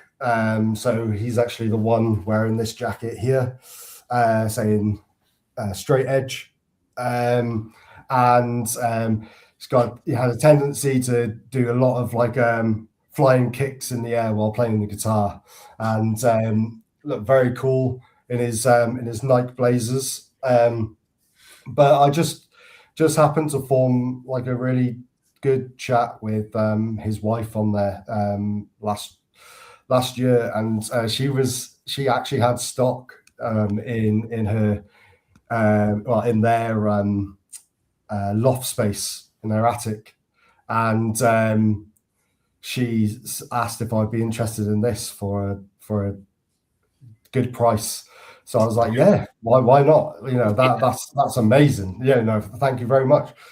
It arrived and it was signed by Al Baril himself. Wow.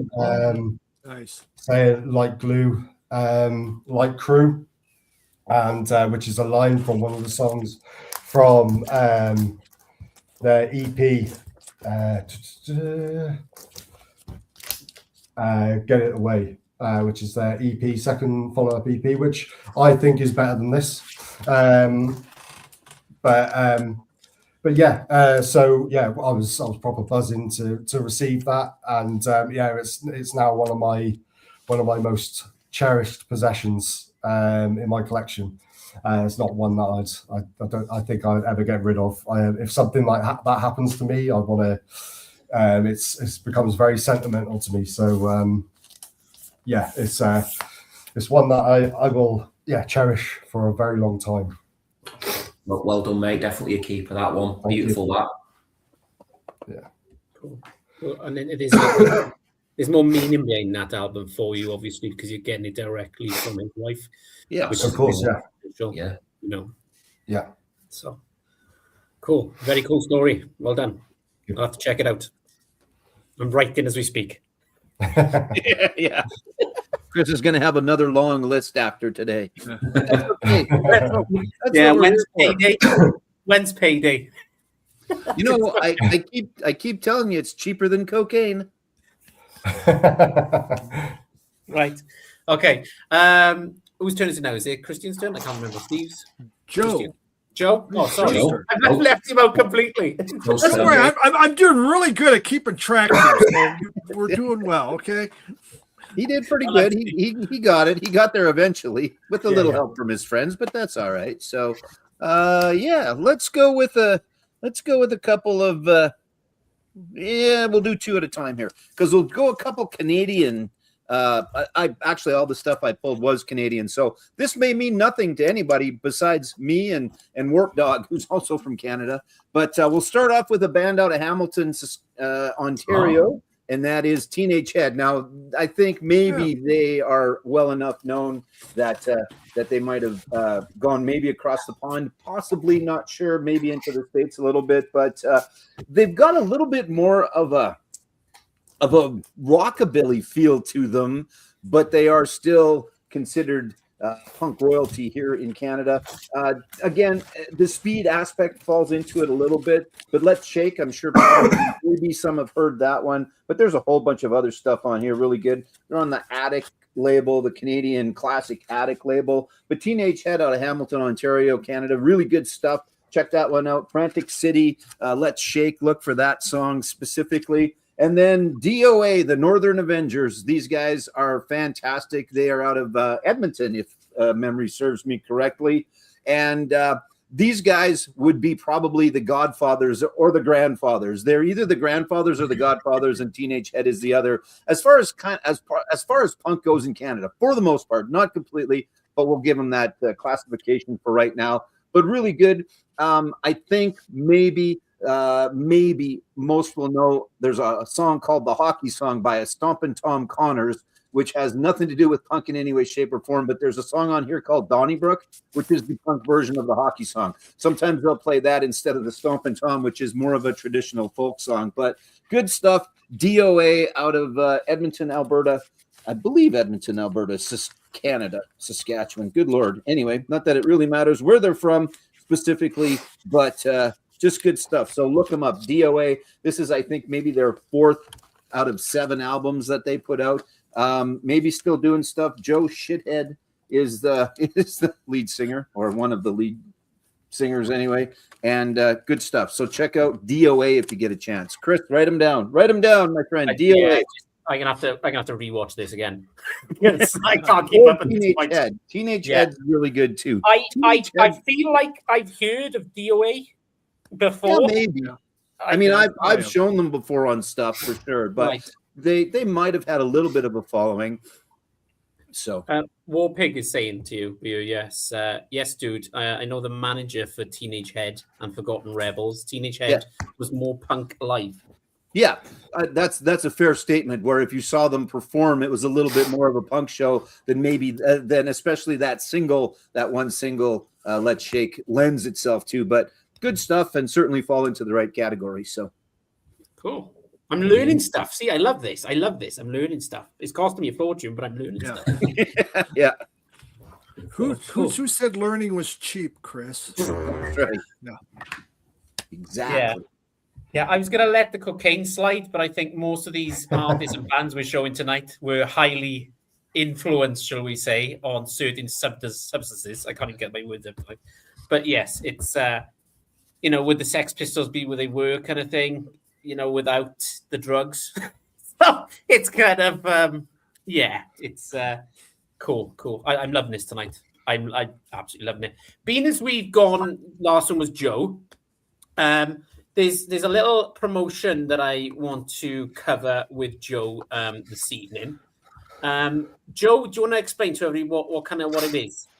Well, I think you're talking about my game show that I run, which is Rock and Roll Jeopardy, because we can't call it Jeopardy. It's just rock and roll trivia. 3 contestants. It's exactly what you think it is. When I say Jeopardy, it's like Jeopardy, but we can't call it that. And it's all music related. It's on every Monday night, and will continue to be as long as I continue to find contestants. So if you're out there and you want to come on, please do. You don't have to know all the answers. You just have to come on and have some fun. It's good. Chris was on, and I've got a brand new episode on Monday with 3 new contestants no one's been on before, but 2 brand new contestants that haven't been on before. And then I've got a couple more recorded that are going to come out. But yeah, always looking for contestants. So if you're out there, and here's just, I assume you're going to play the little bit if you want. Yeah, just play that quick or whatever.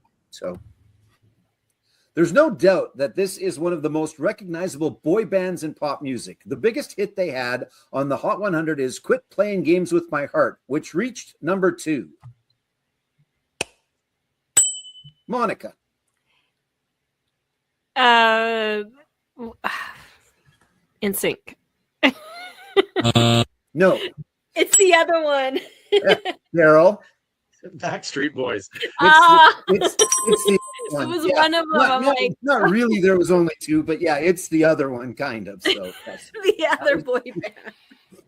I can't believe the Backstreet Boys didn't have a number 1. That is crazy. You would have thought that nuts. would have just been for sure, but yeah. So a good producer probably would have found more of a punk rock question than a boy band question. But what the hell? But yeah, the 3 were fun to have on. It's just been a ton of fun. We have, we play for about an hour. There's 2 rounds, and it's just a ton of fun. So if you're out there and you want to play, let me know, and look for it on my channel on Monday nights. The debut, we'll call it. So Cool. and Chris got 87% of his questions correct. Wow. That Chris. Well done. That you rang in on. Yes. So, yeah. Something like that. So Wow. It was we did a UK version of the questions, and of course I had Richard from Richard's Vinyl Tap House, who's more British than I am.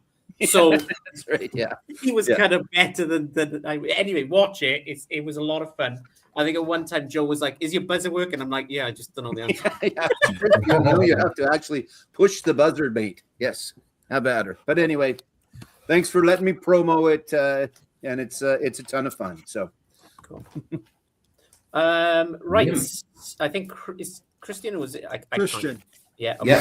yeah. Cheers, Steve. Cheers, Chris. That was brilliant. That was really, really good seeing that there with Joe Paddy.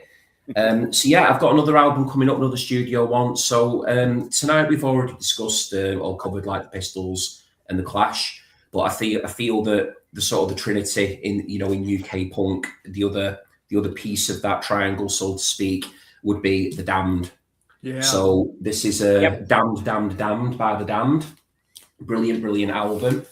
And just want to spend a little bit of time talking about it. So something that I thought might be interesting for us to discuss as well between us is this old argument, or maybe this misconception perhaps in the earlier years of punk, was that punks couldn't actually play their instruments. And I think a lot of the bands that we've all been talking about tonight very, very much prove that to be false. You get a lot of punks who are superb musicians, and the Damned were no exception. So you've got Captain Sensible here, who was playing bass in the band at this point, but he is a phenomenal guitar player. Went on to do incredible things with the Damned in his guitar years later on, but he's on bass here, and he came from a prog rock background. You got Brian James over here, who's got some absolutely fiery guitar playing going on here on songs like Neat, Neat, Neat and New Rose. Rat Scabies, incredible drummer, so powerful. If you love your drums in sort of the style of Keith Moon, that type of thing, very powerful, lots of fills, almost playing to a point where you actually wonder how he gets all the drum parts in within the time that he's playing, then please do check Rat out. And then you've got a very, very interesting vocalist here in Dave Vanian. And his sort of image, for anyone who may not be familiar with the Damned, was actually quite gothic, almost quite inspired by, the sort of the horror realm. I think he might have been a bit of a Hammer horror fan.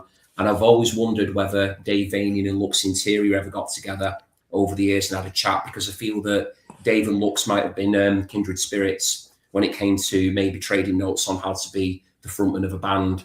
So the Damned are a great group. This is a really essential record. I mean, you can see Dave's get up here.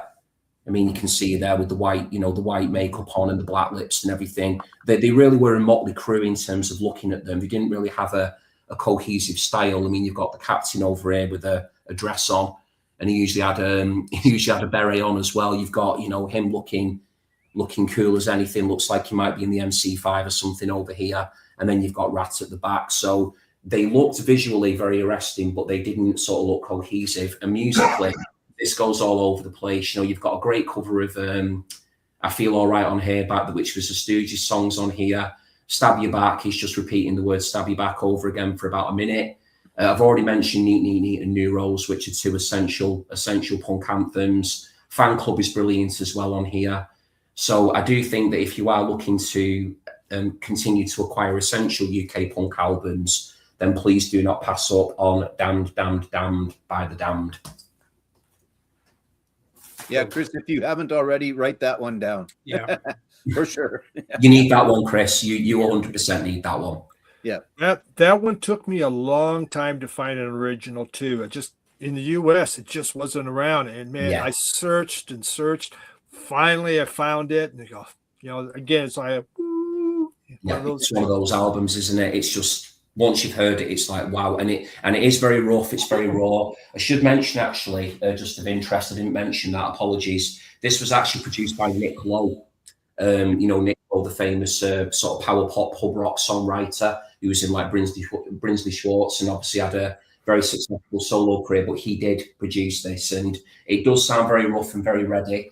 I don't think many takes were being done. I think it was probably just a case of, let's just do a take, get it bashed out, get it recorded and stick it on the record. But it sounds all the more powerful and all the more exciting for it. So, you're definitely not getting overdubs and stuff in here. It's very, very fussed up. But if you just want some really primal sounding punk that really captures the age that it came out in, then I think Damned, along with Nevermind the Bollocks, is essential, really. Yep. Agree. Question for you from Writer Girl. So this is my wife. This is Michelle here. Hi, Michelle. She must be watching downstairs. So what's Mrs. Ewan said? Was it Stab Your Back we listened to when we were trying to figure out if the album had a skip in it? It was indeed, yeah. So what happened very quickly is that copy there that I've just shown you, I picked that up on my birthday. I was shopping around Liverpool for records, and we went into a branch of Oxfam, and that was available for £20, that damned copy. It is an original copy, so I did get that from a Liverpool branch of Oxfam. It is pretty scratched up, and we took it to a cafe in Liverpool when we were getting a bit of lunch, where they had turntables and a bit of a breakout area. And the worst song I could possibly have chosen to check if this thing skipped was Stab Your Back, because you would just think it was stuck. It is just stab your back, stab it over and over again. And myself and my wife laugh about it to this day, because, I should have just stuck neat on something, and I went straight for Stab Your Back, and we couldn't work out if it was sticking or not because of the repetition of the track itself. Luckily, I can say it does play through perfectly well. It has seen better days. It's a very well-loved copy, but very, very pleased to have it, because as Steve said, this is one that I spent a long time searching around for in the wild, and I didn't think I would find it in a local charity shop, but I got lucky on that day, and I was more than happy to pay the 20 quid for it as well. So, wow. Yeah, so that's the story for that one. So yeah, Stab Your Back is definitely one to listen to, but probably not the best song on that album. No. How the hell did you find that in Oxfam? Honestly, Chris, it was just there. It was in a cabinet, glass cabinet. It had some handbags and shoes and stuff around it. I saw it. I had to do a double take, because I thought to myself, is that maybe just like a photograph from maybe a magazine that I couldn't tell straight away that it was the record. Obviously, I recognised the front cover because I had it on CD years ago. And then I just went straight over to the lady working there and said, can I please take a look at that? I got it out, as I said. It was beaten up to look at. They didn't have a turntable or anything that I could try it on, but I just thought, you know what? It's for charity anyway. I'm more than happy to pay the money. I'll just take it back, and if it plays, it plays. Because she kept saying to me, if it doesn't play, bring it back. I said, no. I said, I'm not going to do that. I said, I'll just take it anyway. If anything, I can just keep it for the artwork. But luckily, I did play it, and it played through perfectly well, and I was utterly over the moon. Plus the fact that it was on my birthday when I found it was a nice bonus as well. So, yeah. I'm really laughing actually now that Michelle brought that up, because we still have a laugh about that all these years later, that we were trying to figure out whether the record was actually working or not. But yeah, it does. It plays through fine. Cool. Yeah. Nice. And it's a great album, I have to say. It's a great album, that one. Yeah. Oh God, it's costing money. You'll be okay. Look, I would be remiss if we didn't put this up there, because everybody loves what everybody loves. So New Kids on the Block, a little bit Absolutely. of love. That's right. Exactly. There you go. Okay. Now, who do you want to cost you money? I think it's Steve's turn to cost you money, isn't it? Yeah, go on and go for it. Keep going. Okay, here we go. All right. We're going to go with brand new punk, okay? It's a group last year, actually, their album they put out last year was one of my all-time favorite albums of the year. It made my list. This is it's called Die Spitz. And this is 2 EPs. So this came out a couple years before. Nice autographed copy of it. Die Spitz is a 4-piece band, all female. They trade off instruments. They just, hey, I'll do bass, I'll do drums, whatever. It can be, there's some metal in it, definitely punk. They have this attitude. It's just incredible. I mean, they are fun. You can find their concerts on YouTube all over this place. Just type in Die Spitz and boom, up they come. And they have so much energy. It's exciting to see, a group like this, and this all, female group. I think like L7, something, it's like that, just this power, and they come out, and man, this would be a group I'd like to see in concert. I don't know, I might get beat up or something there. Who's the old guy? So, but beautiful vinyl came on, nice silky vinyl, and I'm totally. They've only had the one album. They have the 2 EPs here that they put together on this, and then one full album. Again, it came out last year. Die by the Sword, I think. I tried to. I don't know where the hell I filed it. It should be under DIE, and so it's an old age thing, I guess. But Die Spitz, and this is Teeth, and the other side is Evangeline. I mean, awesome cover art. So good new punk that's coming out there with a metal edge. Yeah, very interesting looking, that one. Yeah. Well worth looking into. Yeah. That's a hell of a cover. Yeah. Gotta be honest. You're gonna notice that in a record shop. Yes, you would. Luckily, There's a Bandcamp. There's Yeah. a ringing endorsement from Trevor, and I trust Trevor. So there you go. Not that I wow. don't Right. trust you. Yeah, I also wow. trust you, but there is another ringing endorsement as well. So Right. Cool. Right. For something completely different. you? All right. Punk. Would you put punk pop? They're from America. It's the band Less Than Jake, Ah. who was supporting Bowling for Soup in Cardiff, I think, about 2 years ago. I know Nick from the Vinyl Den showed this one. I was like, this looks cool. How many tracks are on there, guys? Wow. Oh, it's a double disco, is it, that one? Yeah. Yeah. Wow. Showing the inside. This is cool.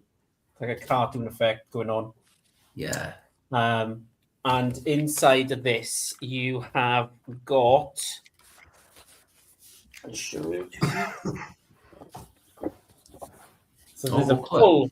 a full booklet here, a story. Oh, brilliant. Nice. So something a bit more quirky. You can't buy this online. You have to buy this album when they are playing live in concert. Ah.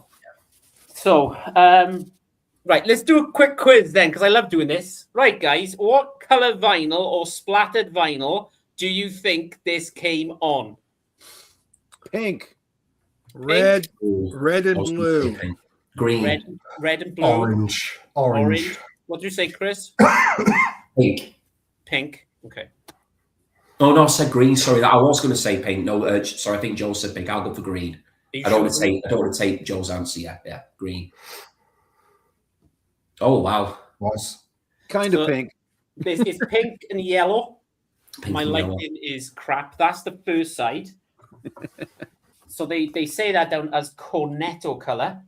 Yeah. And what are the colors that other people say? I don't know. Art. Orange.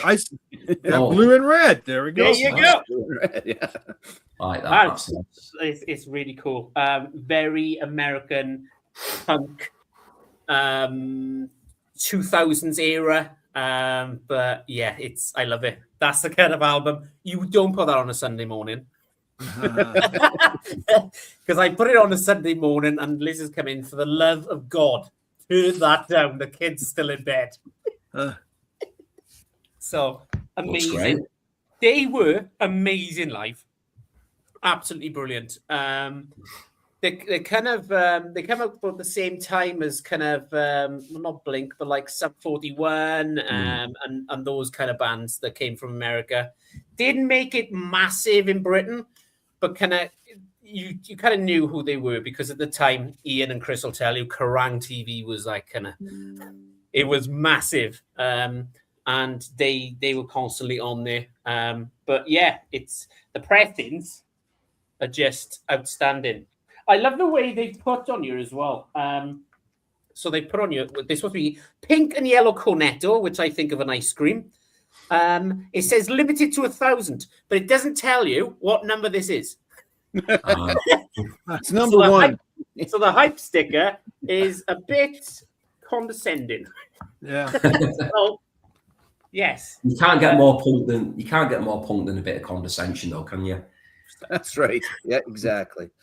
So there you go. Everybody can say that theirs is number one that way, right? Exactly. Yeah. That's it. Yeah. I will show another one while you're on, because I'm just looking at the time here. This I bought. This was recorded in lockdown by a rap artist that's covering punk.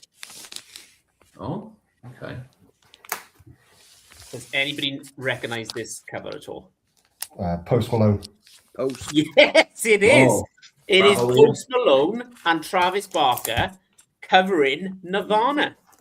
Oh, wow. Okay. So they cover songs like Drain You, Come As You Are, Heart Shaped Box, Lithium, Breed, Very Ape, In Bloom. So I'm definitely going to listen to that. Definitely. That's like pretty much all my favourite Nirvana. Is there Penny Royalty on there as well? That's one of my favourite Nirvana songs. no, it's not on there. No? I'll definitely check that out. This came on. I'm not going to ask you because you'll all get it wrong because it's nothing to do with the front cover because it's green and it's yellow for some reason. Oh, So nobody was going to get that one right. But yeah, bit of punk of Post Malone. Ian, how did you know that one, mate? I've just seen it before. Yeah, I've seen it. I've seen it around. Okay. Yeah. nice one. You're up, sir. Me, yeah. I'll do like a smattering of a few, because I know we're tight for time here. So I'm going to go with a few bands from other countries, not like UK or US.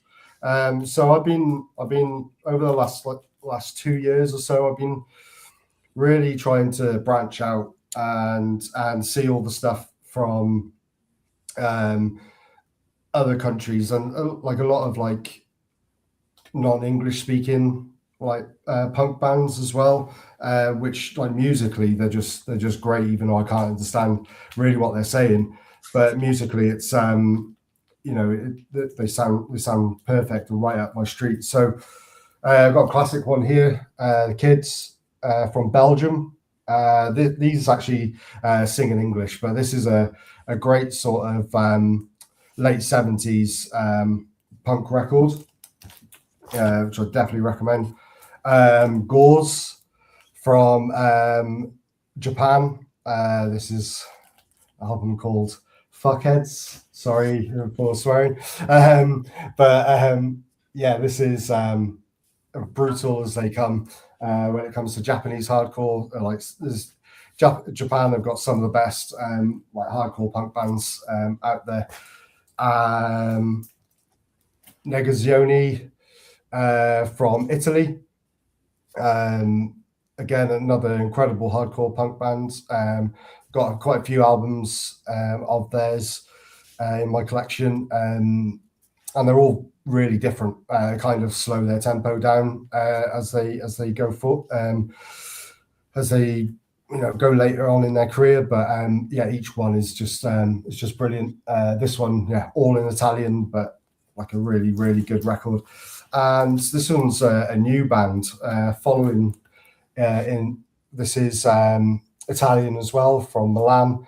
This is a band called Golpe, I think I'm pronouncing that right. They've released a few EPs. This is their album. Again, proper hardcore as they come, but it just shows that bands, even now in 2025, 2026, are still releasing amazing stuff. You don't have to go all the way back to the early 80s, mid 80s to get your prime hardcore punk. Like if you just search now, there's a lot of labels like Sorry State and Grave Mistake and labels like that in the US that are releasing amazing albums and EPs from bands now that are doing stuff that some is better than the early 80s. But yeah, they're some of those bands from the other countries. But I'm going to give a shout out to the home countries of Wales here. These are a couple from local to me. So there's a record shop in Newport called Criminal Records, which is owned by a guy called Dean Bedis, who I've become good friends with over the last few years, probably from just giving him my money. Yeah,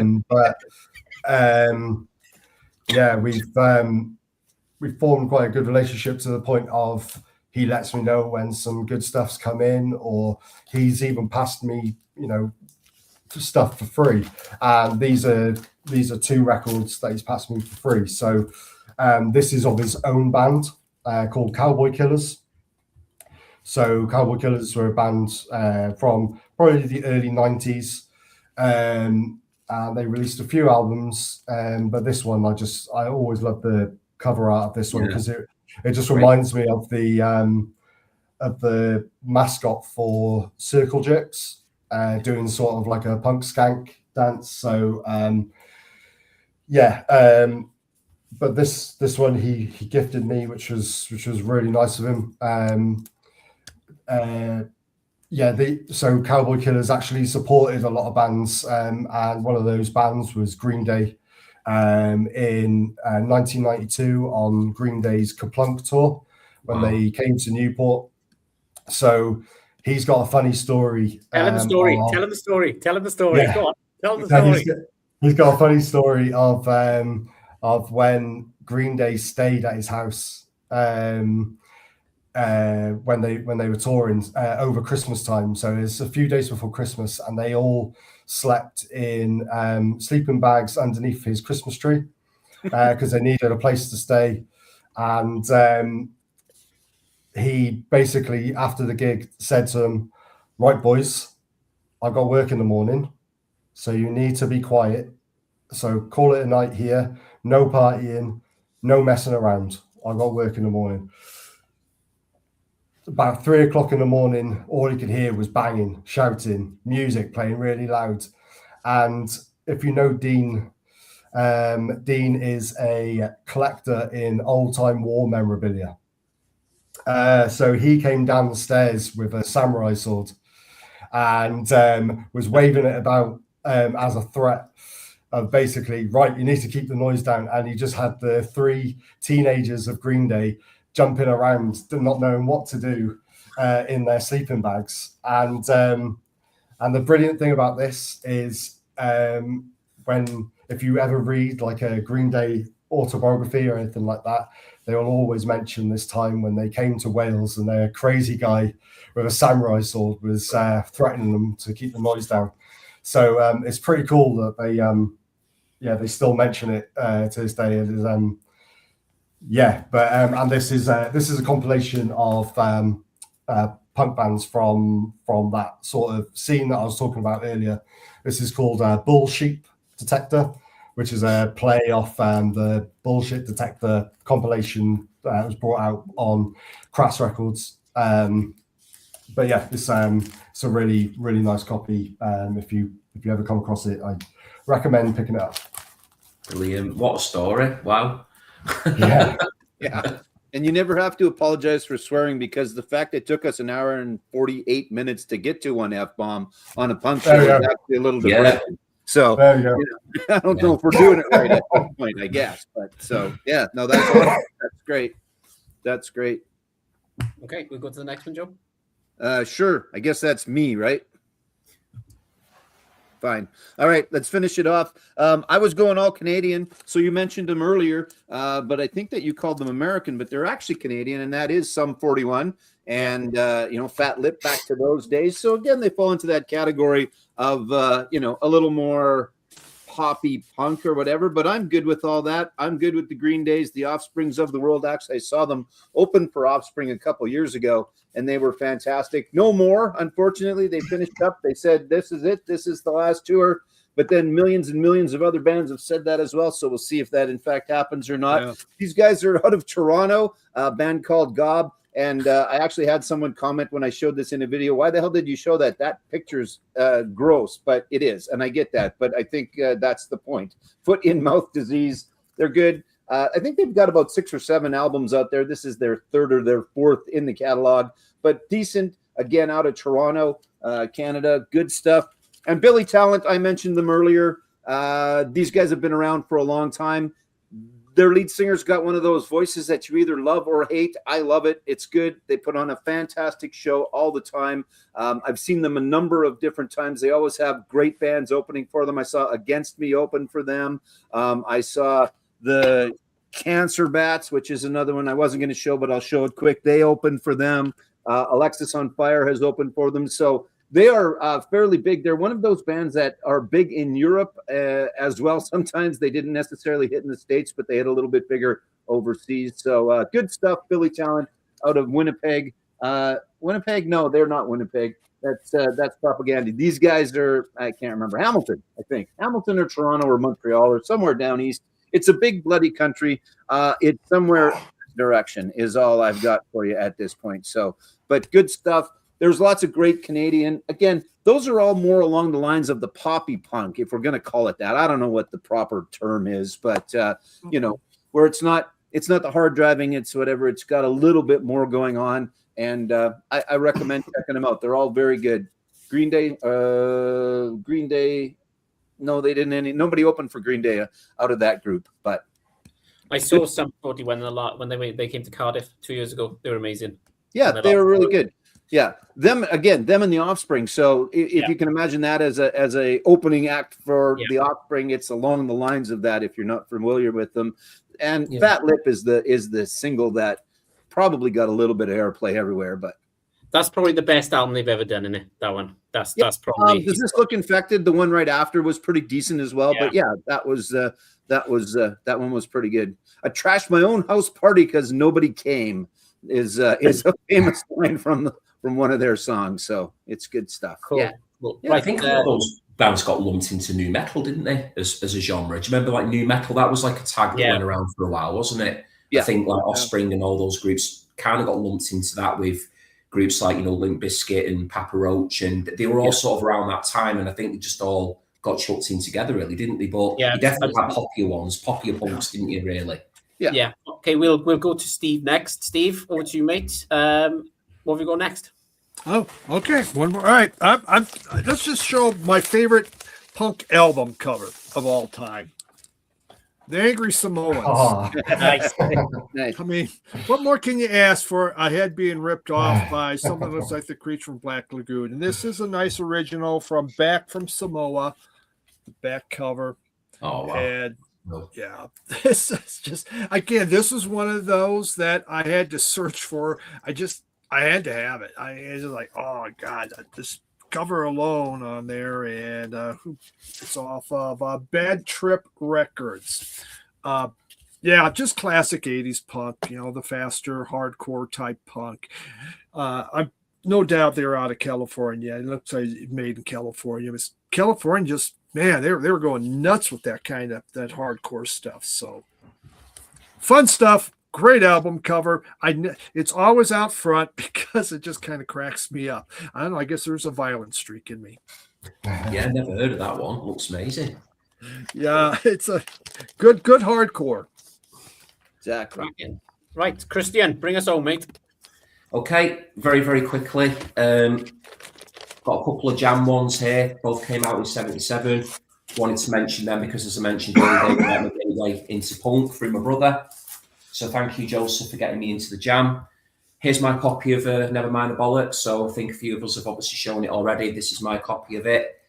I think Steve before mentioned Stiff Little Fingers, Inflammable Material, brilliant, brilliant record. Famously got a moment in the spotlight on the film High Fidelity, where they're listening to it in the shop, Dick and Anna.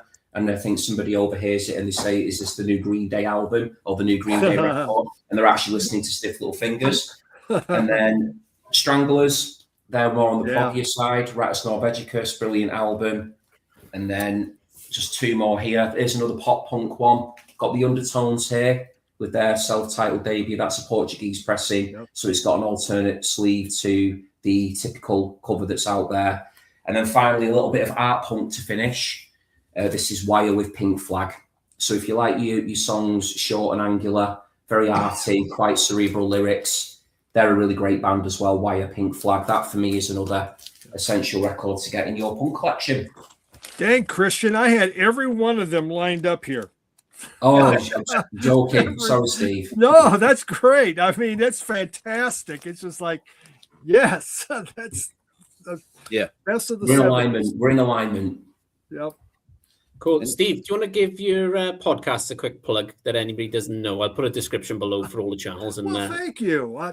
Two guys talking about records. I do with a record shop owner, Jim Gleason. We've been doing this now for I think we're working on our 3rd year, and there's this week. It's on a conspiracy theory, so that's what we're going to be talking about. We're on the Believe Network. BLEAV is the name network. You can go on to Believe, but it's on YouTube, at Radio Wasteland Records, Spotify, Apple, iHeart, and Facebook. So, yeah, we got picked up by a network, and it was kind of fun, very surprising. And so, yeah, we just keep doing it, having fun with it. Cool. I'm really enjoying it. Like, I do enjoy it. I either listen to it if I'm traveling. I'll listen to it in the car. If I'm in the house, I'll chuck it on YouTube, and takes me about 3 hours to watch because I gotta stop it and stream whatever he's started showing, as usual. I'd like to thank all my guests this evening. Ian, thank you so much for jumping on, mate, and rushing from London to be on here this evening.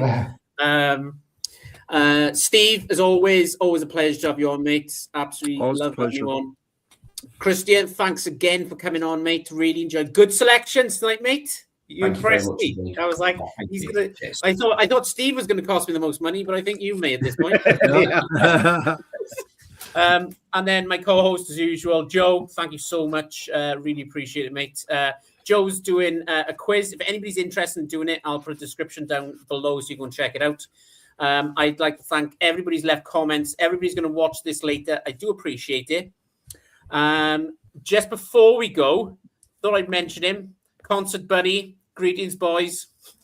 He's looking forward to that one. So, yeah. But yeah, thanks for everybody for watching this. Watch this later. Me and Joe will be back next week with a different theme, different guests, and hope you can join us then. So from all of us here, have a great evening, great afternoon, and I'll catch you soon. Cheers. Thanks very much. Bye.